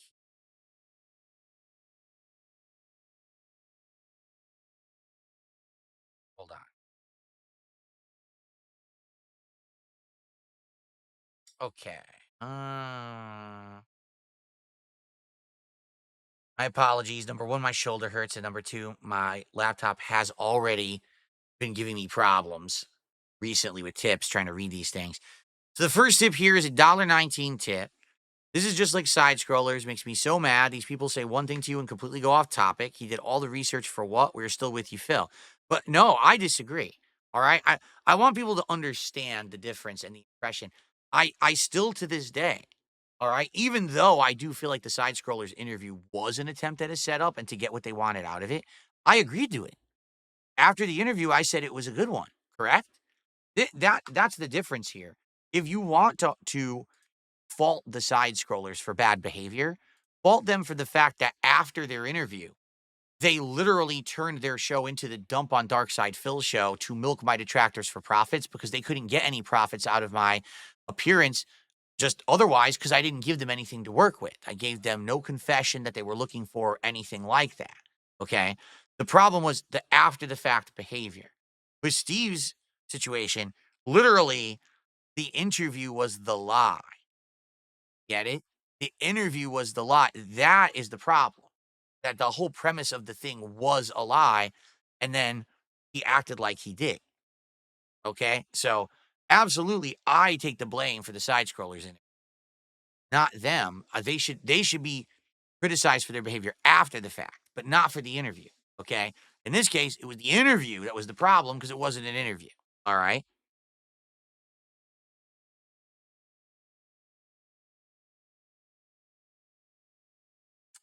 Let's see here. I received a $2 tip. You are liked by some, hated by some, but you always get a reaction. I think you should lean into that as a larger than life persona that people always want to give attention to, like a soap opera or a wrestling character. I don't think you are being ingenuine by doing that. Okay. I mean, again, the thing is, if you haven't noticed as of late, right? We're having a really good time in my content. And the reason is because I am self aware about who I am and what people say about me. What was the first thing that I said on this show today? Let's get some contributions. Right after a 3-hour accusatory show where someone yelled at me for asking for contributions. I just did it again anyway because I don't care, right? I don't care about these fucking people. So that's what I mean. When I'm sitting here and I'm saying, let's get some contributions, let's hit the goal, let's eat Arby's today. People know that doesn't mean that I'm destitute and I needed to pay a bill today or I need to go buy Arby's. You know, it's different. Maybe 5 years ago you did think that, but now not anymore because I'm not saying that anymore. And that's where the real disingenuous stuff happened on that interview last night. Is that's what Steve was saying. He was saying, "Oh, you still do that?" No, I don't. Now everyone knows that I'm doing good. I'm happy that I'm doing good. Look at the improvements because I'm doing good. Let's keep me doing good going so we can continue to have that fun and level of improvement, right? People keep saying, take more time off to be with your wife. All right. If I keep doing well, I can do that. I'm going to do that this week. I'm going to take an extra day off because you guys have allowed me to through your support. Thank you for that. No, really. Thank you. That's awesome. So what is the problem? The thing is, there is none. There never was. Okay. Continue.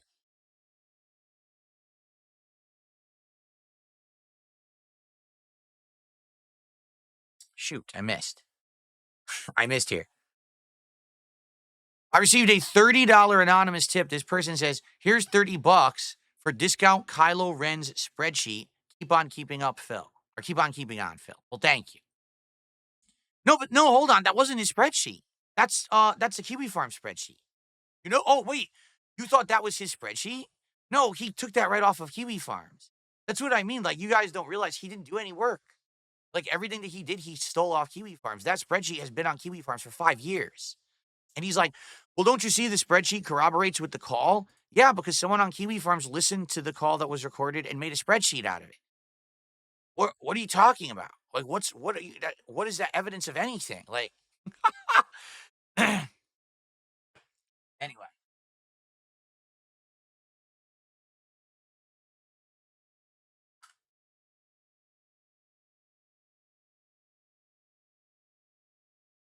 that was an anonymous tipper. $30. Thank you, anonymous $30 tipper. Let's keep going.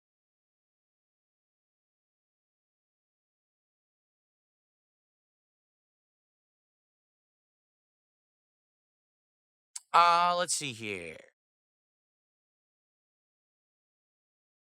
So, I received a $5 tip. I'm a fan from your first interview that you did with Kino Casino, and now I much prefer your gaming content rather than dipping toes into drama. Did the interview with Side Scrollers, and you reacted to your own documentary.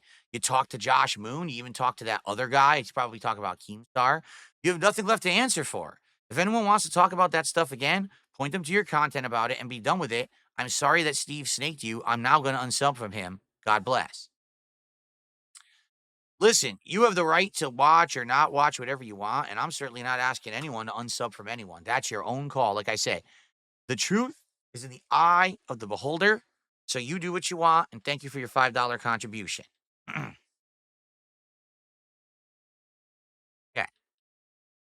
I received a $3 tip.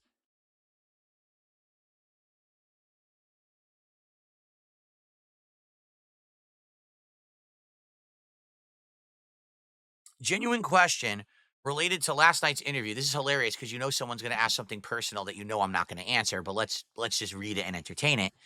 You revealed within the last month or so that you have no savings So if you're no longer destitute, how are you making so much money yet still living paycheck to paycheck?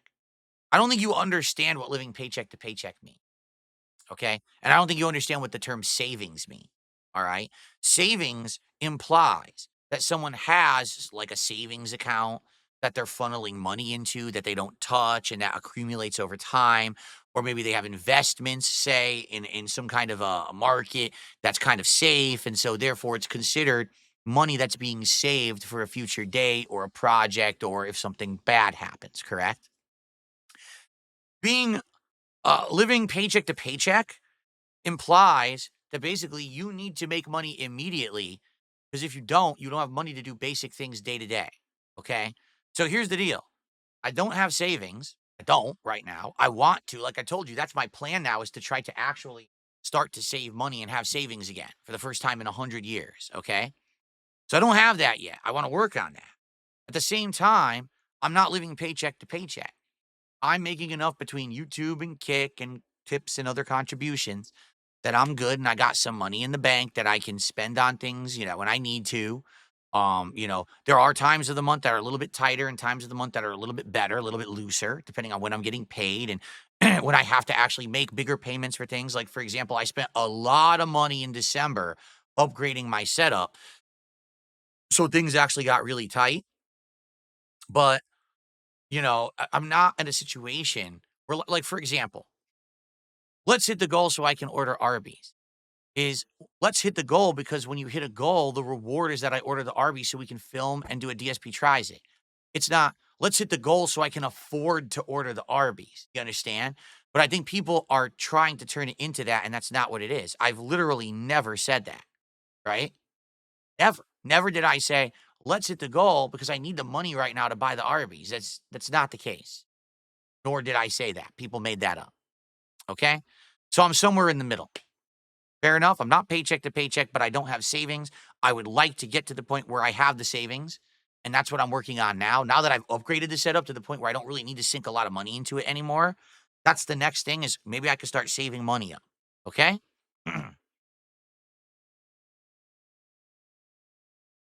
Okay.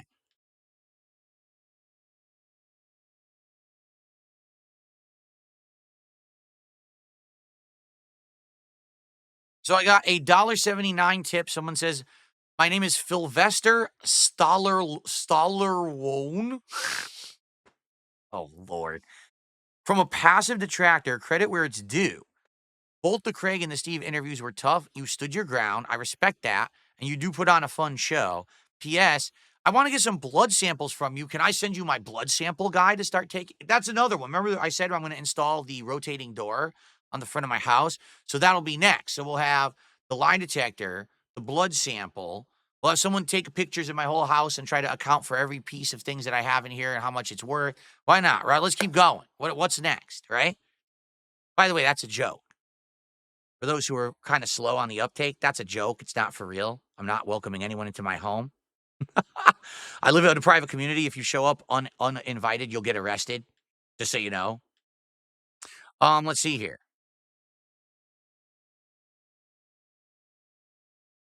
What an idiot. Someone tipping and lying, saying that I said that Side Scrollers is not successful and they have a failing podcast. I never said that. I said Side Scrollers was not successful. They did have a failing podcast. Their podcast did completely fail. They had to basically let go of all the staff that they were working with, and then the show completely changed and became a political show, which is now successful because they grift to idiotic people who like extremist right-wing thoughts. Their Side Scrollers has nothing to do with side scrolling. The name of the show is about video games, and the show has nothing to do with video games. It's a right-wing grifter show now. That's why it's popular, because right now, right-wing politics are in vogue.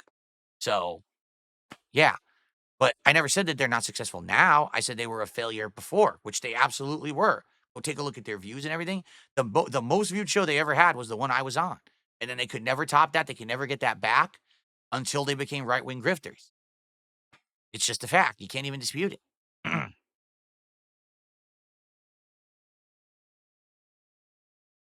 Okay. I got a $2.22 tip. Am I going to bring back DS politics? Not right now. I may eventually, I like to leave the door open. I like to have ideas. I do feel like I kind of screwed up because I should have done it at a different time. I should have waited for the election and all of that. I did it too early, and I kind of killed the momentum that it would have had. You know, people now, if I do DS politics again, people will be like, well, he already did it, right? I mean, let's be honest. The politics show here was only getting, $60 a stream. People were sitting there not even responding during the show. They were watching, but they weren't even saying a word in the chat. It was dead. People didn't really care. Since I'm not an extremist dude, since I'm not going to be all the way to the right or all the way to the left, the politics show doesn't work. I'd have to go extreme one way for it to work because that's basically how it works. You know what I'm saying? Like, people only want to hear the most extreme dramatic shit. They don't want to hear rational thought. They think rational thought is boring.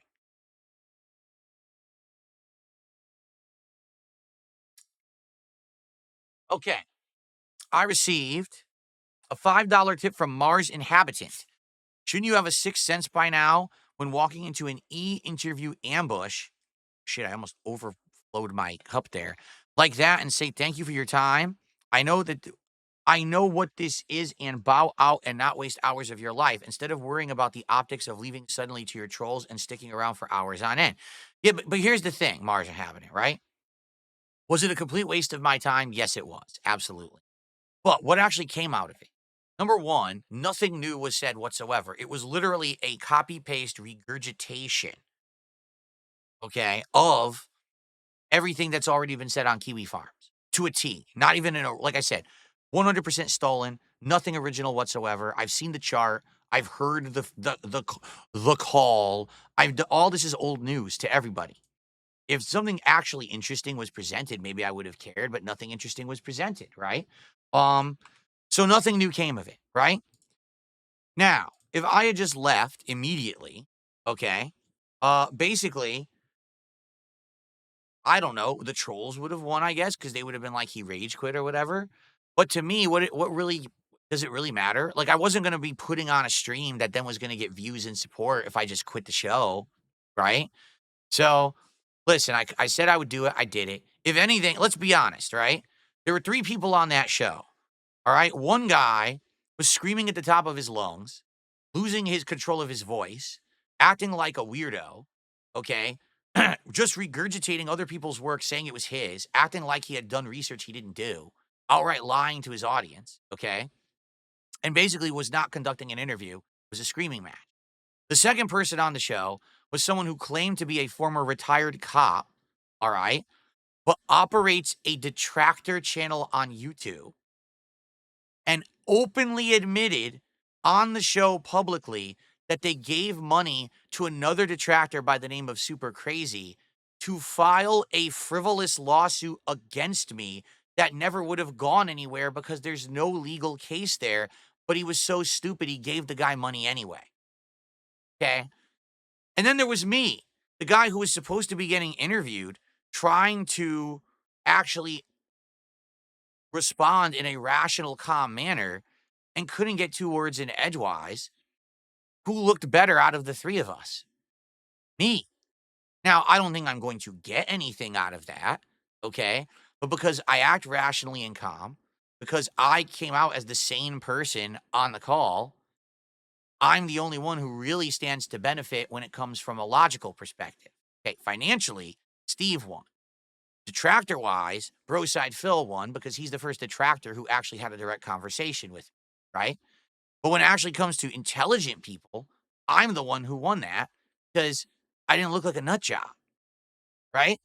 If I just jumped, the moment he starts talking about the stupid bank leaks or whatever, I'm out of here, all you would have heard was Phil rage quit, Phil left, Phil this, which is stupid, right? So it's all good. It's not a big, it really isn't a big deal. If anything now, I think you understand that I'm probably not doing interviews anymore, right? Like, I mean, there's a point till you get to it. It's like, what's the point? You know, again, this was actually the first time I was fooled because, like I said, the last time I agreed to it, I got myself into that arena. So the person to blame is me. In this case, it was absolutely 100% disingenuous lies that got me into this situation.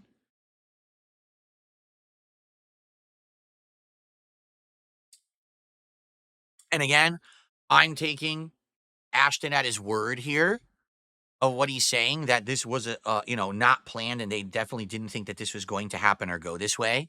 That wasn't the original plan whatsoever. They thought it was going to be like a real interview and didn't know it was going to be an attack session with detractors and the like. So, you know,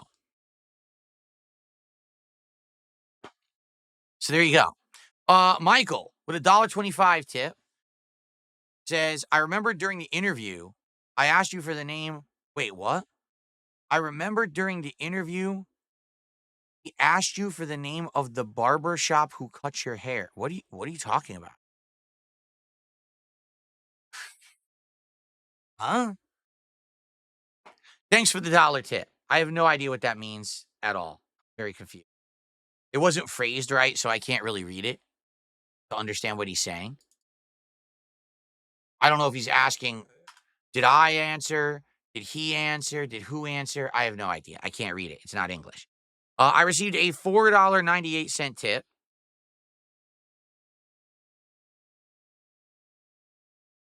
Let's see.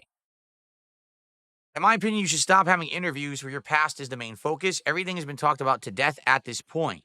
There's no reason to keep having the same mindless conversation. All of us who support you have heard this a million times, and we don't care. Me, for example, I just came back from home and I watched the podcast to relax, and I may donate from time to time because I enjoy your show, not because I feel bad because of your financial situation. Yesterday's interview benefited no one. This guy acted like he exposed the world's biggest scammer when all he did was represent all the things that your detractors have been talking about for close to a decade now. Completely worthless show, in my opinion. If you have any more appearances on other shows in the future, you should be a part of the show like you did with the casino during the election, not be on a show that your past is the main focus once again. Everyone knows about it by now, and people that support you don't care. They do. 100% in agreement. I want to be able to be a part of discussions that aren't about me. Can I be very honest with everyone? I don't really think I'm that interesting, right? I don't. I just don't think I'm the most interesting dude, right? I make gaming content. I hang out with a small audience. We have a good time. They support me. It works, but I don't really think that I'm that big of a deal. Like, I would love to go and be on a show where we talk about various topics that have nothing to do with me, but I can maybe weigh in, whether it's current events, whether it is politics, whether it's pop culture, whether it's, whatever it may be.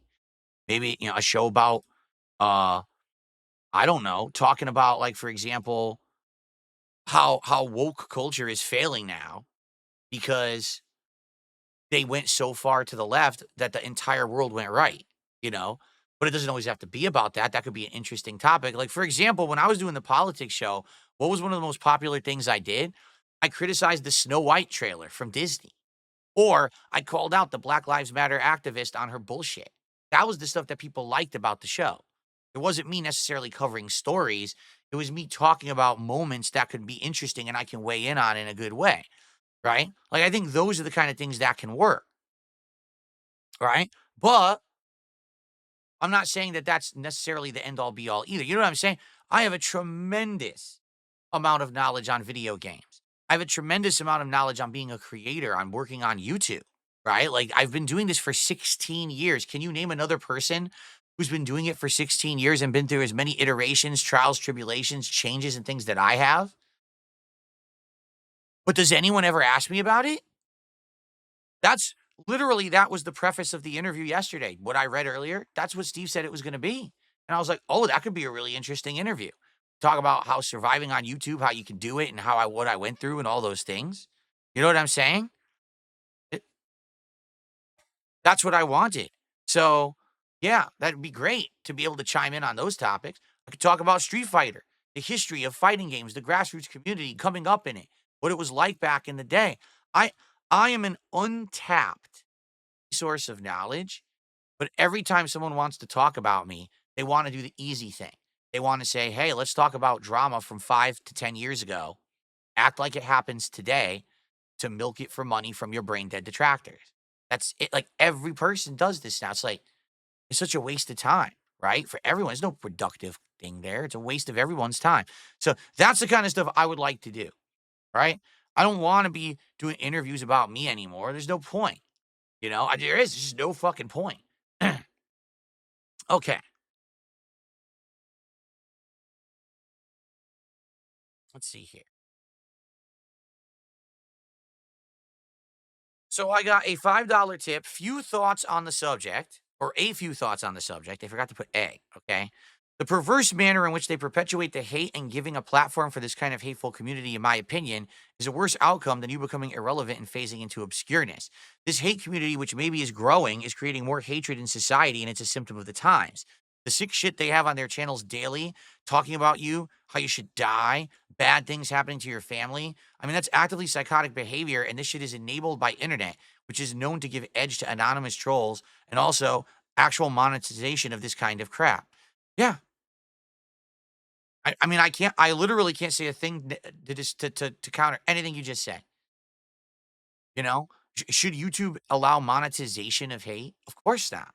But they do, unless you sue. Like I said, if I hit the lotto, like let's say I hit the lotto and I was, I had hundreds of millions of dollars, I could shut down these channels, but does it really? A normal person can't do that. There should be no monetization of hate content on YouTube, period. This should have been ended many years ago, but it wasn't. And because of that, you now have an entire culture of people who just think it's okay to wish others harm so that, and then you make bank on it. It's pretty fucked, in my opinion. It really is. I received a $5 tip.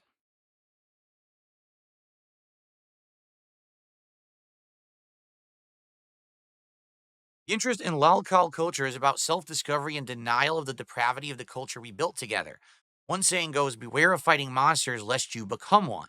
You could argue that people hating you are reflecting on the hateful nature of our own society and our inability to reform ourselves to be better or to do better. Hence, you have become one of the scapegoats and the sacrificial lamb to wash ourselves from our own inadequacy.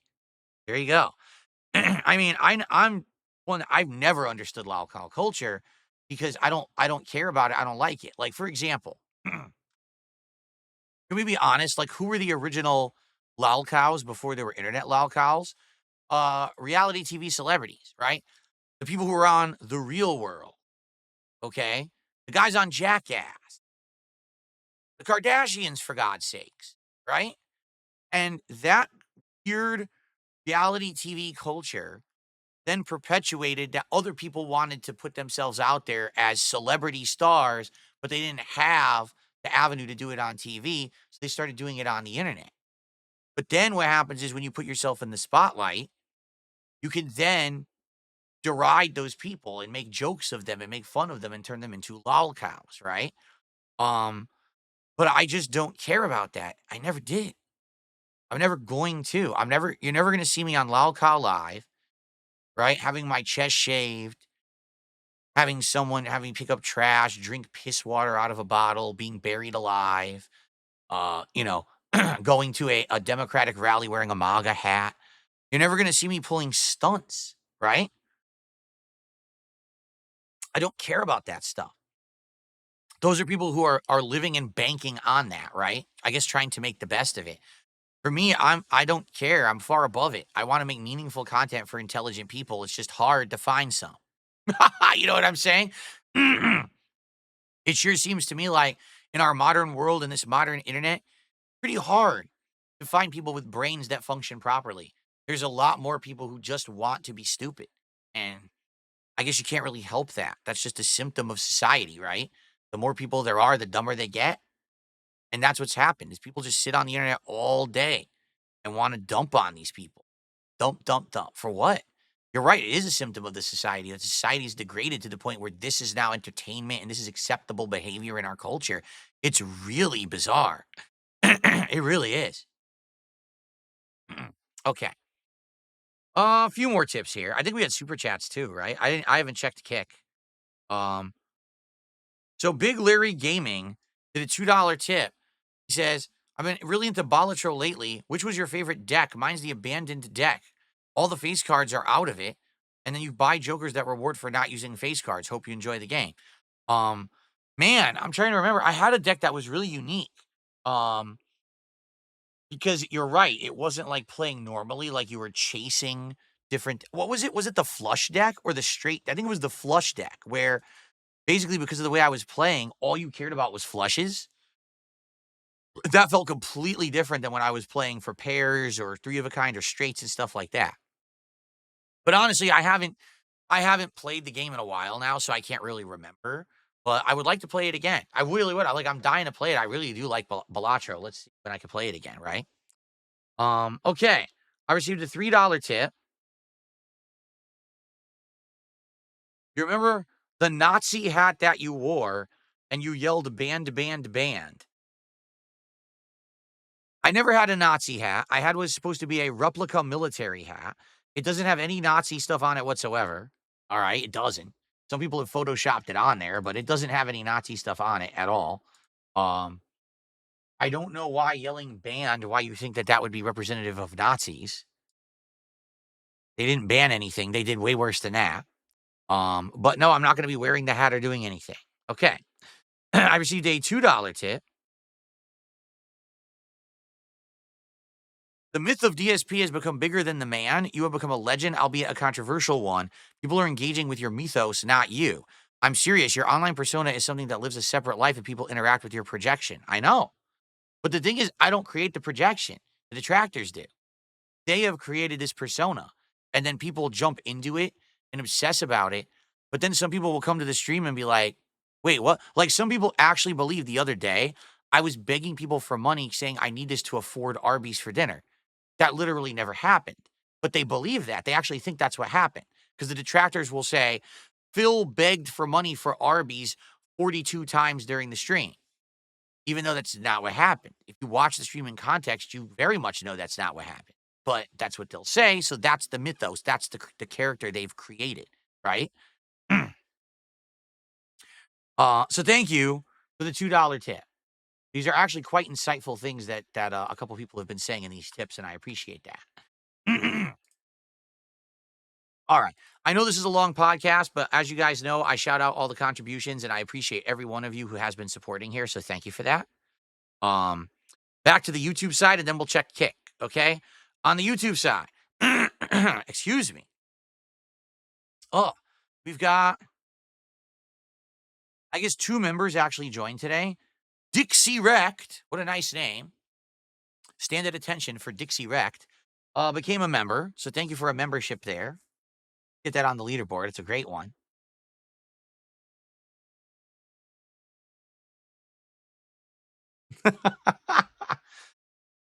Okay. 32, 132.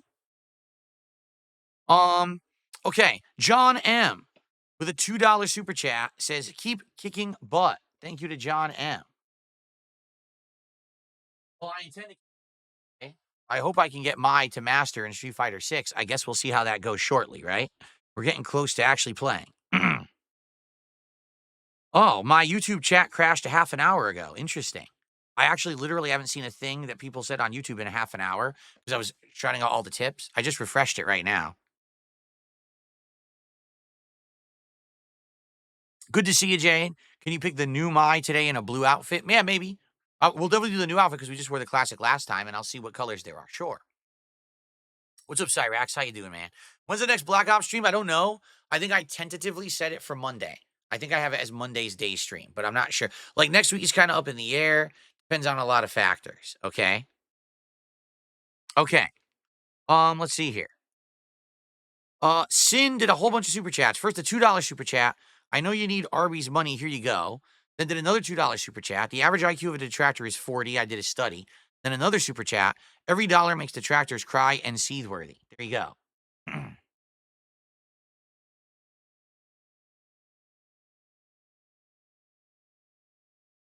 Continuing on. Lil Spider Ninja became a member, and that is a legit new membership as well. Thank you, Lil Spider Ninja. Appreciate that. The Detractors are sad that a $2 super chat and says, the ex-cop fumbled with false information about you. Well, again, here's the thing. This is what confuses me. Was I really supposed to believe that? Number one, am I supposed to believe that he's really an ex-cop? Even if he's an ex-cop, why does that make him reputable? The best part about that conversation, right, was that I said, hey, here's the real person that I talked to at the department. It was a woman, not who you're talking about. And he goes, well, give me the information. I'll call them and talk. And I said, but what's to stop them from lying? Oh, well, you just don't understand how truthful and reputable cops are. What? What? Are you insane? Like, just think about it this way. Right now, if someone were to call me and said, "Hey, I had a random conversation with you 5 years ago. Do you remember what you said?" I would say one of 2 things. I would say, "No, I have no idea what the hell you're talking about." Or I would be like, "Oh, yeah, I totally remember," and I would bullshit, right? There's no way that I would randomly remember a 5-year-old conversation that I had with anyone, to be frank with you, unless it was, like, a super important conversation, you know? And especially if it's a situation where, for example, what you said could actually get you into trouble if it were publicly relayed that you actually said that. So, do you really believe that? That someone is going to "Oh, yeah, someone called me and said 5 years ago, you said this. Did you say it?" Well, let me think. If I admit that I said it, I'll get into trouble. If I lie or I say I don't remember, I'll be in the clear. But I'm a cop, so I absolutely have to do the thing that'll get me into trouble. Get the fuck out of here. Were you born yesterday? I know you were if you believe that shit. Human nature is self preservation. A human is going to do what they need to do to survive and get by 99% of the time. There's very rare cases where a human would maybe do the thing for the other person. A person who did a one off conversation with someone who they don't know, have no obligation to, no ties to, no honor to, you know what I'm saying? They're going to say, "What the hell are you talking about?" Right? What in the holy hell are you talking about, man? That was the most stupid thing I'd ever heard anyone say. Oh, just because they're a cop, they're absolutely gonna tell me and be that was the what a moron. Anyway, I don't know what else you're talking about, detractors are sad. Like, I don't know specifically what you're referencing that you think that bro side Phil lied about because I don't know bro side Phil. I don't know what content he makes. Like, I literally mean that. I don't know my detractors at all. The few that I've had dealings with, like Doody streams, I literally only knew about Doody streams maybe 1 or 2 streams before when I started talking about him in the summer. If you didn't notice, I don't really care about him now. I don't watch what he does or anything. I don't give a shit about these people, you know? Okay. Um, keep going. We got tips coming in, and then I gotta check Kick. I haven't checked Kick in a while. Another tip is coming, so I guess this podcast is gonna keep going. Let's see here. I got a $1.25 tip from Walrus Nipples. Um, when he asked you about bank leaks and wants to know where you get your haircut, I was like, what the fuck? If you told him where you get your haircut, your trolls would harass them. No, that's absolutely true. 1,000,000%. That's what you got to understand is, and I've learned this over time, that sadly my detractors are so crazy unhinged that they will do anything they possibly can, even if it makes no sense. Okay. If I mention a random business that I visited today, they would probably contact the business. To what end? I don't know, but they would.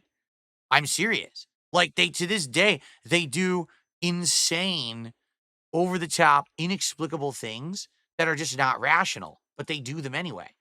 So anything that I'd mention on a stream, a place I've been, a person I've talked to, a business that I've visited or frequented or put money into, they will do something to harass them. Do you get it? So there's no way that I would ever mention where I go or what I do, right? Why would I put that on anyone? When I say that my detractors are a black cloud that follow me around, that's a literal statement. Like anywhere I go or anything I say and do, if I tell you about it, the detractors follow like a black cloud behind me and go there and rain on it. I have relatives who have nothing to do with me who have been harassed. I have friends from my past who I don't mention who have been harassed. You know what I'm saying? Like, you guys have no clue. I don't talk about it because when you give attention to that behavior, it propagates more of that behavior. You guys, of all the stories that I have told you over the years, you probably know about 30% of the stuff that's happened to me, my family and friends and all of that. Seriously, you know about a third of it. There's 2/3 of the stuff that's so extreme and so stupid that I would never mention it to you because I wouldn't want people to have that happen to them. I wouldn't even wanna let you guys know what my detractors have done because I don't want other people to get ideas of things they could do to other people. You understand?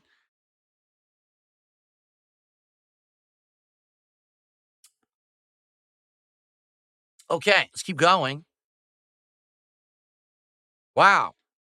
I got to do another currency conversion. Mulciber. Okay.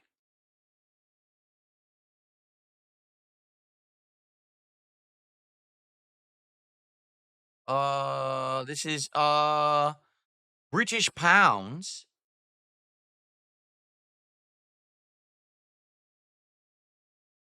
So Mulciber did a 15 pound, 27 pence tip, which is the equivalent of $19.22. Excuse me. And let's do an animation. And let's add that and let's see what Mulciber has to say.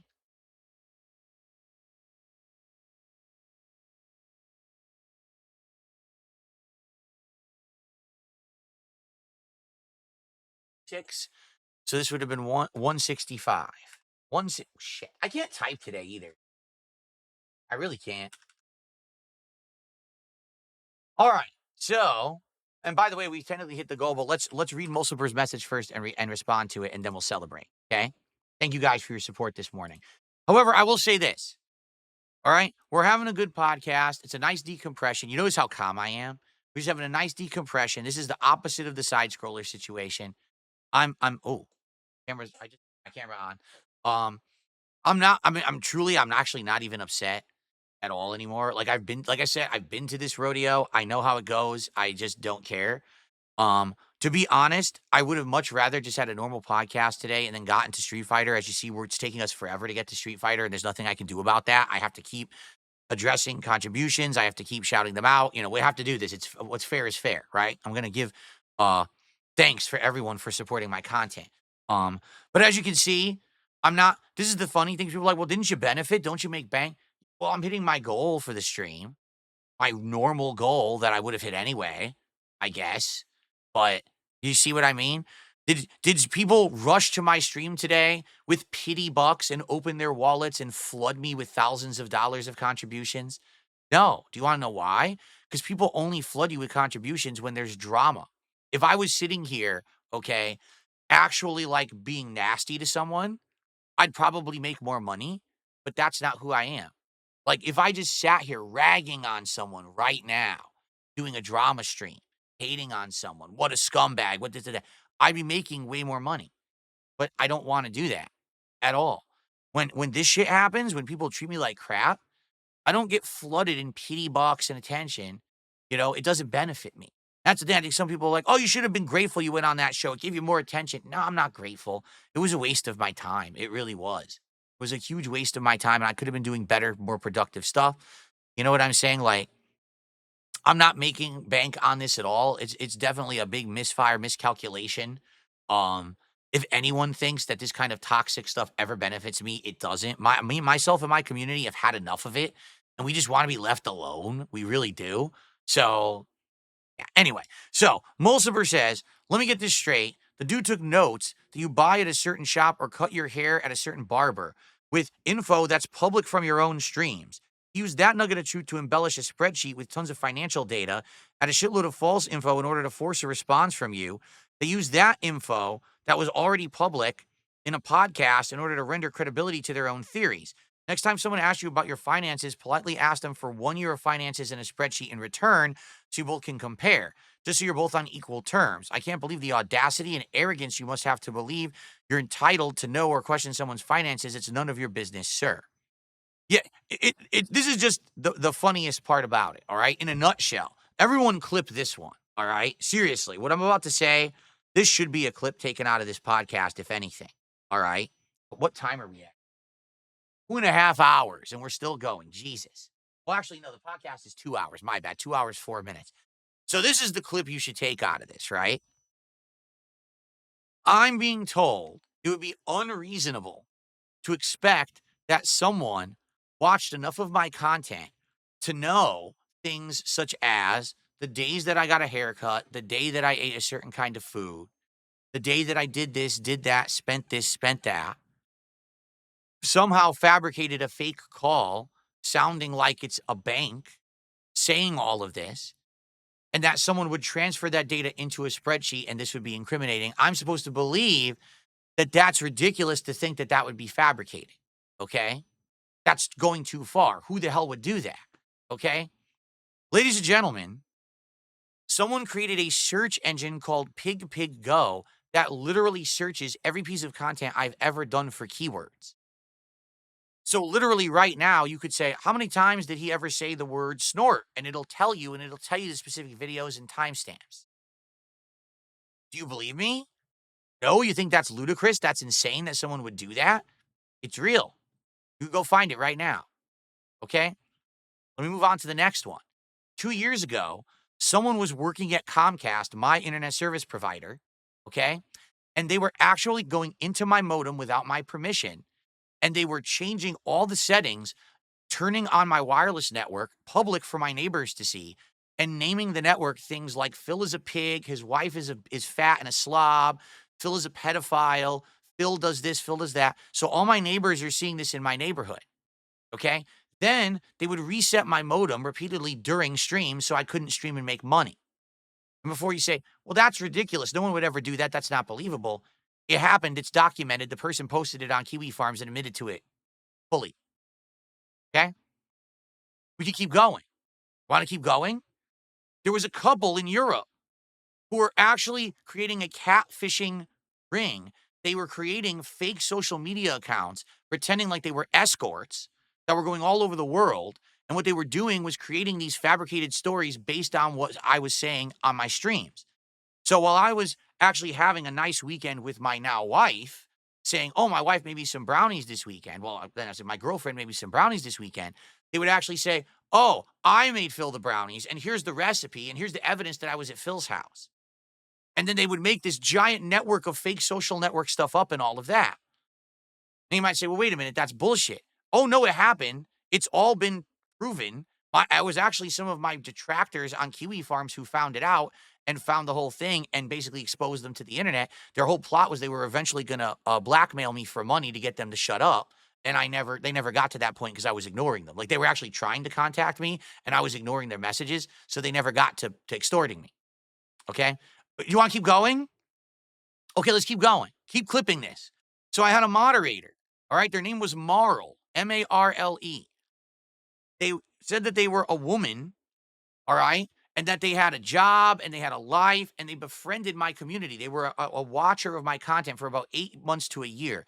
They were a very positive person in my community who was nice and interacted with everyone on my streams constantly in a very positive way. They befriended so many people that then they offered to become a moderator and I made them a moderator. Okay. They then were a moderator for over a year or around a year, I want to say. Okay. They literally spent, I'm not kidding you, thousands of hours talking with my other moderators and community members, building a fake persona up of who they were and all of this. It was all a lie. It was actually a detractor of mine catfishing everyone because their master plan was that one day they were going to set up commands with my bots on Twitch that they were all going to say racist terms. So basically, I would go on stream and my bot would start saying the N word and everything, and this would get me permanently banned from Twitch. And the only way that we caught it was that one of my other moderators had access to my bot and saw that all the commands had been changed overnight, alerted me to it, and we were able to change all the commands back before that was put into effect, and the person got banned and removed from the community, and then they exposed who they really were. Okay? So if you're wondering why I'm saying all of this stuff, it's because the idea that someone would fabricate a fake phone call, would create all this information based off of things I've already said publicly, create fake transactions in there, and then make a spreadsheet off of it, actually isn't as far-fetched as most of the stuff I just told you, but everything I just told you is true and is actually factually documented on the internet right now. So why would you not believe the next thing? But that's the problem. There's no money in that. There's no money in believing that people are constantly lying about Dark Side Phil. The money is in that all of it is true, so we can make fun of Phil constantly and say he's an awful person and make this toxic content that's all defamatory and bullshit, but monetize it so we can make bank. So that's why Steve did what he did, because he wanted to make bank and make a quick paycheck. That simple. There's no money in debunking. There's money in saying someone's awful. So there you go. Okay. Cool. Ladies and gentlemen, we hit the goal. Thank you so much for that. I would have liked to have been playing games an hour ago. All right. But the podcast continues. I still have more shout outs to do. Okay. So we're going to do more. When the shout outs end, we will get to Street Fighter 6. All right. I promise you. It just sucks that, this is the situation I'm in, that I have to have a 17-hour podcast today. Okay. All right. Thank you for allowing me to hit my goal. We're now at 12 out of 20. So as a quick reminder, what our rewards are coming up. Number one, I owe you a snack. We're not going to do that on this podcast because the podcast is already too long, but maybe I'll do it on Sunday. I owe you a snack because every time we hit a goal, I'm going to do one of the snacks out of the Turkish box. But when we hit 20, it's DSP Tries It, Shamrock Shake at McDonald's, plus more. So I'll be doing more food, like whatever that meal is, the Angel, whatever the fuck meal it is. I'll probably try that, plus the Shamrock Shake. So that's coming at 20. And our idea for when we hit 50 goals is to do a marathon of Five Nights at Freddy's games that I don't like. So I have to really immerse myself into the Five Nights at Freddy's universe and lore to really understand it. But I'm also going to be drinking during the time. So good luck playing Five Nights at Freddy's while drunk, right? So that's the idea for this next upcoming marathon. That'll be pretty cool, okay? So thank you. You got me to 12. If we hit $300 on this stream, we'll get to 13 and we'll keep going. That's the beauty of this system, is that you're always contributing and counting towards the next goal. It doesn't, end because you hit the goal. We can keep going and get the rewards even sooner. Okay? Cool. Thank you for that. Let's continue because we got more to do. All right? I received a $5 tip from Big Papa Phil. I think we can all agree that, one, none of these idiots actually care about clearing your name. They only want to pump out as much content about you as possible. I will absolutely agree with that. Correct. That was the biggest joke about what Stuttering Craig was saying 2 years ago. Oh, we just wanted to do what's best for you. No. You wanted to do what was best for you. That's why you were planning on this to be your big breakout moment where you would get attention for yourselves and be able to do content based on drama, and it didn't work. So then you had to milk it for months, slandering me and shit. Like, you did what was best for you, not for me. If it was what was for best for me, your actions would have been very, very different after the fact. So you're a liar. None of these people care about me. They care about themselves, okay? Number two, you can do every single thing asked of you, and the detractor universe would keep going. These people have monetized hating on DSP. You cannot win with these people because they need the hate DSP meme to continue on forever. You're right. It doesn't matter what I say or do. They don't care. They move the goalpost. Even in cases that, like, for example, if you really had your bank account compromised, right? Well, then your bank should have filed a police report. Well, I don't know if they did or not because I never looked for that. But I did have my bank account compromised. I do have a different bank account now, completely separate, completely different kind of bank account too. And I had to go through all these hoops to get that set up. It put me into big financial problems where I owed money to my tax attorney because he had to basically do all this work to fix issues with the IRS because I couldn't pay them because I didn't have money because my money was all on hold. Okay? But Phil, there's no police report. So what do you want me to do about that? Do I work for the bank? How is that evidence of anything? So someone else didn't do their job, but somehow that's evidence that I'm lying? Like, what are you talking about? Even when I present, here's the evidence, I actually have the name of the officer involved, right? But how would that be evidence of anything? Because they could just lie about it and say they called and the officer said this or that. So none of it means anything. They don't care about proving anything. You're right. They just care about making more content. They wanted me to send them documents so now they can make more content with the documents. That's all it is. They want content. Money. Greed. Overwhelming greed. What's more greedy? Me saying to you guys, let's hit the goals and have some fun. Let's have a fun marathon. Let's eat some Arby's and be silly about eating a burger, and I'll make funny faces when I do it, and you'll get a good laugh out of it. Is that worse? Or is it worse to say, let's completely lie and defame and slander and destroy the reputation of someone on the internet while we're ranking in thousands of dollars a day doing it? I would think that one might be slightly more harmful than the other. Maybe that's because I have a logical thinking brain. Okay. Let's see. I got a $2 tip.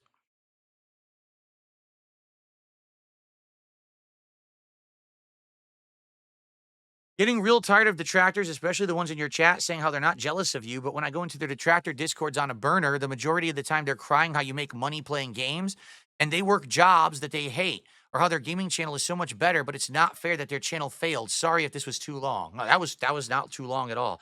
Oh, I know. And by the way, the funny part about it is some of them say things like, "Well, I work 2 jobs, I work 3 jobs, and I bust my ass and blah blah." Blah. Yeah, so you're jealous. So you're jealous that I get to sit here all day entertaining people, having a good time, and I get paid for it, doing what I love, and you have to sit at your miserable job that you hate to make a living. I get it. You're jealous. That's why you hate me, right? That's why. I get it. But then they won't admit that because they're hypocrites. They want to say one thing but do another. They want to say, oh, I never admit that. They're full of crap. Okay. I received another 15 pound, 27 pence tip, which we did the math on, and it was $19. That's right. So it's another $19 tip from Mulciber.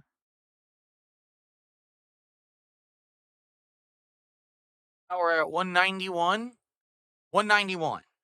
Yes. Play another animation here. Sorry, guys, that I'm not on top of the animations and everything today. A lot to tackle here. Thanks, Mulciber. He says, as a viewer and a supporter, trust me, I know someone that I tip, be it you or any other streamer, are not going to open a hospital for children with my 20 bucks. In fact, I'm happy to hear that you had a nice hefty meal that made you happy. One of our oldest and forgotten traditions is to share food and drink. Because I can't send it directly to you, money is the next best thing. So on behalf of a supporter, and as long as you don't do bad things with it, enjoy. I hope that this helps you to pump out more games. And on a footnote, have you noticed how the most worried people about your finances are the people that never contribute to your finances?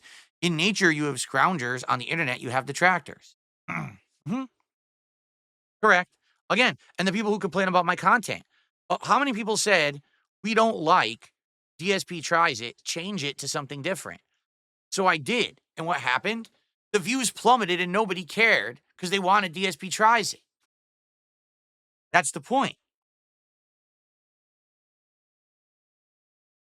How's my neck feeling now? It hurts, but it's not as bad. It is feeling a little better. So I guess whatever I did to wrench it, it is alleviating a bit, but it does hurt. Okay. So thank you, Mulciber. Let's keep going. I still have more to shout out. Let's see here.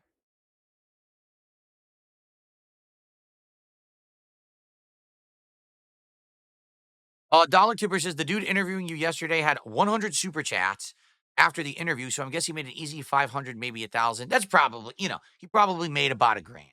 Because you got to understand that it's not just that. There were probably memberships. He's also on Kick. There were probably, shit.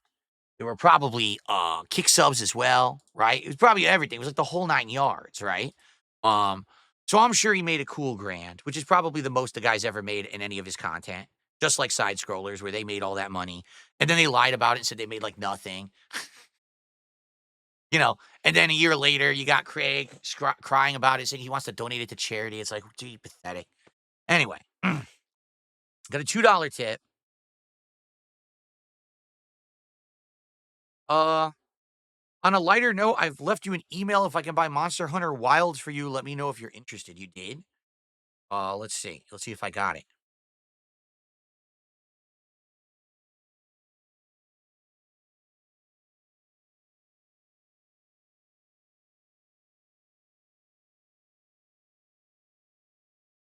Yes, I did get it, and I will respond. Thank you for the email, whoever that was. $2 tipper. I got the email, and I will respond. We'll take a look at it. Okay, cool. That was a $2 tip. Dude, I need to get to, I need to get to YouTube, and I need to get to Kick for more shout outs, but I can't even get out of my tips. My tips are continuing here. I got a $1 tip. Definitely a lot of haters think shitty of you because their circumstances are so much less than yours. Be happy you're more successful than most of the haters. Guys, again, if you want to really talk about what the story is, it's the turnaround. I went from rags to riches to going bankrupt to now being good again. What a roller coaster ride my life has been. It's been up and down since I've been a content creator. That's the story, right? Like I've been on both ends here of the experience, and it's pretty wild that I'm still here. And now today things have turned around the way that they have. and I have people who like me and have my back. And here's the other funny part about all of this too. The big detractor shtick is that Phil only has like 4 people who support him. Uh, really? What about this morning? Right? Do you see maybe more than 4 people around today supporting me? Just saying, because it's not true. The narrative is there are some big people that support in big ways, but they're not here every day, and they're not the person who 100%, support me. It's people who come from all walks of life, that people come from all places all around the world, and they all watch me for different reasons. Some people like the podcast. Some people just like hanging out with me no matter what I do. Some people like certain games. Some people like this or like that. And they come and they contribute to what they like, you know? It's not 2 people doing it. It's ridiculous. Not everyone is OIC or ICS or whatever. Iron Chef Sakai hasn't been around since Sunday, right? And to be honest, with the way that Ashton felted him on Smart Guys on Tuesday night, I don't know if he'll ever come back because that was a pretty bad felting that he got. Be honest here, okay? Um, but yeah, like that's what I mean. It's not one person. This whole week was I destitute because Iron Chef Sakai wasn't around, right? Has my empire fallen because there were no ginormous tips from NDO or well, first of all, Only Iced Coffee hasn't even been around in years. Seriously, I mean that. Like I rarely see them when they come by, they renew their sub and that's it. So anyway, I don't even know why we're talking about that. All right, I think I might be done with super chat, or excuse me, done with tips. I can go back to the YouTube side now. So Sin popping their membership message, but it's not actually a new membership. Says somehow you made this boring drama a fun stream. GG. Well, thank you. I hope you guys have enjoyed. All right. I feel like if I sat here and I cried or I screamed and raged, it wouldn't have been good. It would have been lolcow content. But instead, because I very calmly addressed everything, it ended up being pretty good, you know? So let's see. Carl Philip Gabler with a $10 super chat. You handled the ambush interview really well. I looked up the claim that they made about you begging for groceries this week, and I can't find it. Super weird. Definitely understand why you don't care. Yeah, dude, that's ludicrous. I haven't asked for money for food for uh mortgage stuff for years. That was years ago. That I was living paycheck to paycheck, and I was like, guys, please tip me because if you don't tip me, I can't afford stuff. That was a long time ago. But they act like it was yesterday. It's not happening anymore. That's the thing. That's the other problem with these people. They will never like acknowledge improvement. They'll criticize you for something and say you're bad because you did it, so you don't do it anymore and you change for the better, but then they'll still act like you're doing it. Like, wait, what? Right? Why? Just think of it this way. Why on earth would anyone ever bring up the Dead Space 2 demo stream that got me banned from Blip TV in 2010 in the year of 2025? It is 15 whole years later, and they bring it up as if it's pertinent to today. Why would someone do that? Have I said anything at all like that or acted like that at any point in recent memory? Hell, even in the last 10 years, right? It's not pertinent. It's not, it's stupid. You know what I'm saying? It's just not pertinent to anything of who I am today, but they act like it is. They don't let go of the past. They hold on to it because it's like they're clutching at their pearls. Because the moment they drop their pearls, they don't have anything on me. Things have changed. I'm definitely a better person and a better creator now. You know what I'm saying? Okay. Now we got to look at I'm finally going to look at the kick side. See what's happened here. Dank Sneed Pimp, 5 subs. Awesome. Thank you, Dank Sneed Pimp. I missed it. I totally didn't see it at all. Thank you, Dank Sneed Pimp.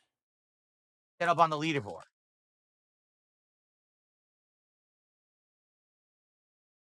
So that gets us to 230 in contributions today.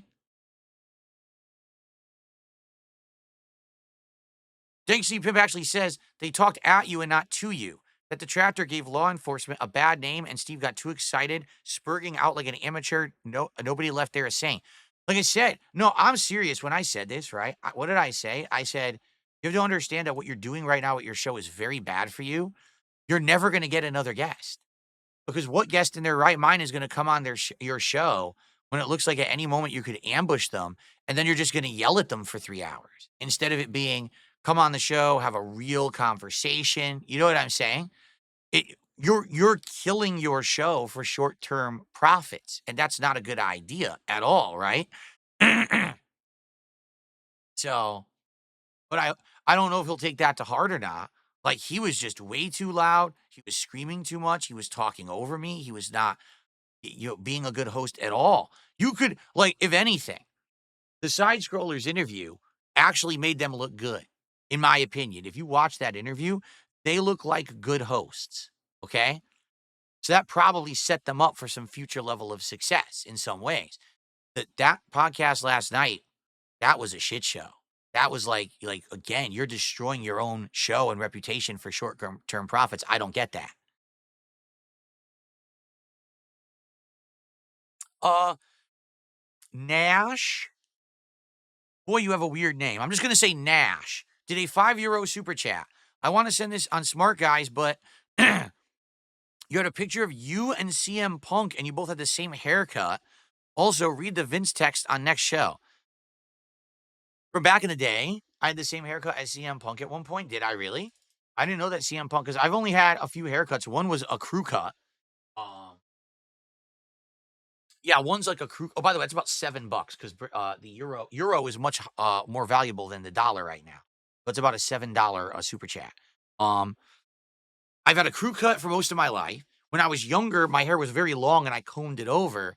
And then I've done this kind of, slick back look for a long time. But although it's not really anywhere, I don't put any gel or water in it anymore. I just let it puff up after I wash my hair. So I wonder what hairdo you're talking about. Anyway, I don't know anything about Vince McMahon tax at all. I've never even heard of that. I guess maybe eventually we could look into that. Okay.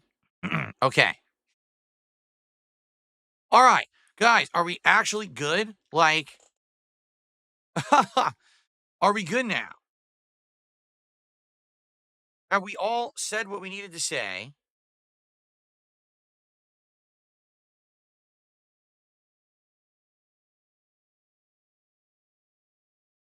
I hope that we said what we needed to say.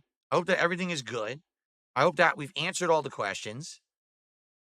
Uh and we're good to go. Is everything good? Does it Let me put it this way.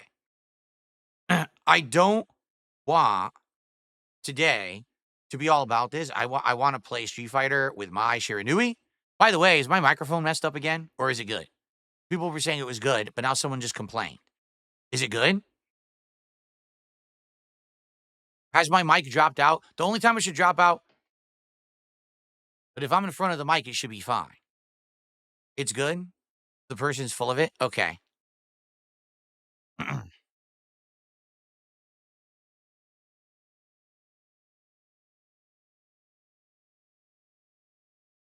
On one chat, literally every single person is saying the microphone is good, and in the other chat, everyone is saying it's bad.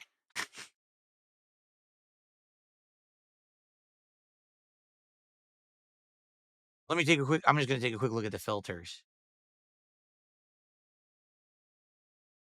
Okay, the noise gate is exactly the same and didn't change. I still have the same two filters on here. These have not changed whatsoever. Okay. I'll go to the proprietary mic software. I'll check this. It's on auto level gain. I'll turn it off and on again. Now it's off, so it probably sounds different. Okay. Now it's on. So now it's doing auto gain, auto limiter, auto everything, basically. Okay. I'm still at the 60% bright setting. I still have the real time denoiser on. And we don't have a high pass filter on. I never did. I never had this on, I don't think. Nope, I never had this on. I don't know what this does actually. High pass filter. It says that it would stop like air conditioning noise. Okay. Um, okay. So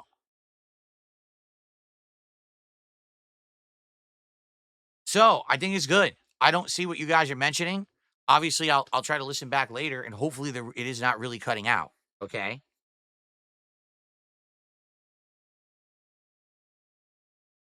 All right. Are we good? Have we covered everything? Now it's quiet after toggling auto fade. No. It was quiet before I turned it back on. I turned it off. When I turned it off, it's very quiet. When I turn it back on, it buffs it back up. So now it should be good. Okay?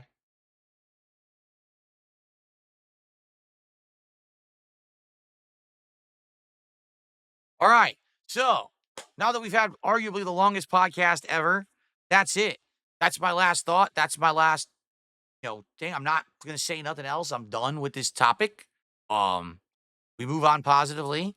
All right. And again, you can believe what you want. You cannot believe what you want. You believe whatever you want. All right. It's up to you. Like I said, the truth is in the eye of the beholder, correct? For me, obviously, I think Steve's a pretty underhanded jerk with how he behaved. And I think that was a bad appearance, and he just harmed himself hugely. He's only going to have an audience in the detractor community moving forward because he acted like an asshole the way that he conducted himself. All right? I'm just being honest. That's my take. It was a complete lie. It was a bait and switch.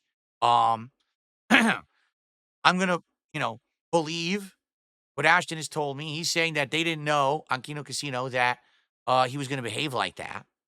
And that was definitely a shock to them as well. So there you go. All right, that's it. I'll believe him, and we'll move forward positively and go from there. All right, and that's that.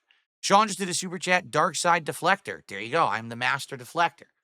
That's the light you're seeing behind me is actually me deflecting things, and it makes explosions when I do it. Right? It's like a lightsaber deflecting the lasers from the stormtroopers. There you go. Very nice. The dark side deflection.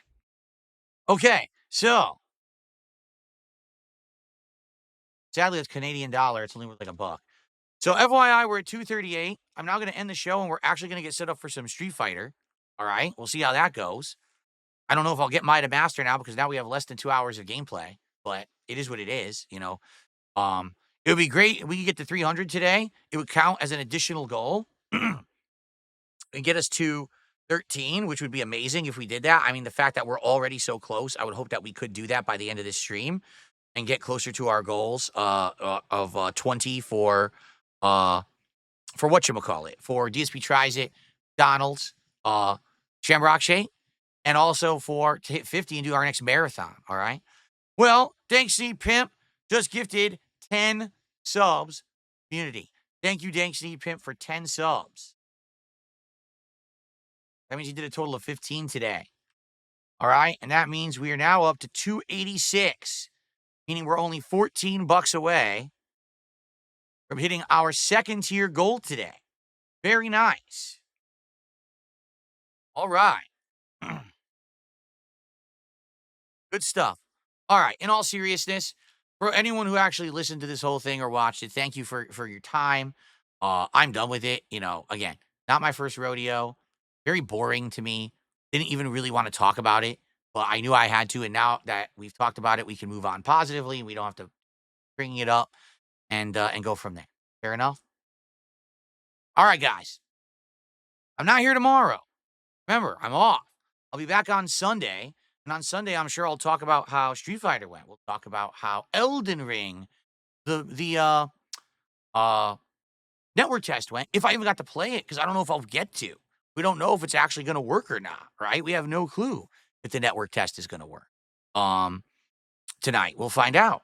And any other news and stuff that happens over, the weekend, I'll talk about on Sunday's show. Also, one final thing. I actually did make some clips from yesterday's podcast of me reacting to various game trailers, and I think I may actually upload those as highlights over the course of my day off, that there's some new videos on the channel despite the fact I won't be here. It maybe give you something to watch if you didn't see yesterday's podcast. And it's certainly more digestible when I upload it as a separate video as opposed to cramming all of those into one podcast, right? Okay? All righty, folks. Happy Valentine's Day, everyone. I hope that you and yours have a great one today, if you have someone, and if not, it's all good. Hopefully you'll stick around and hang out for my streams. Have a good Saturday tomorrow, and I will see you all on Sunday. Sound good? All right, guys. See you then.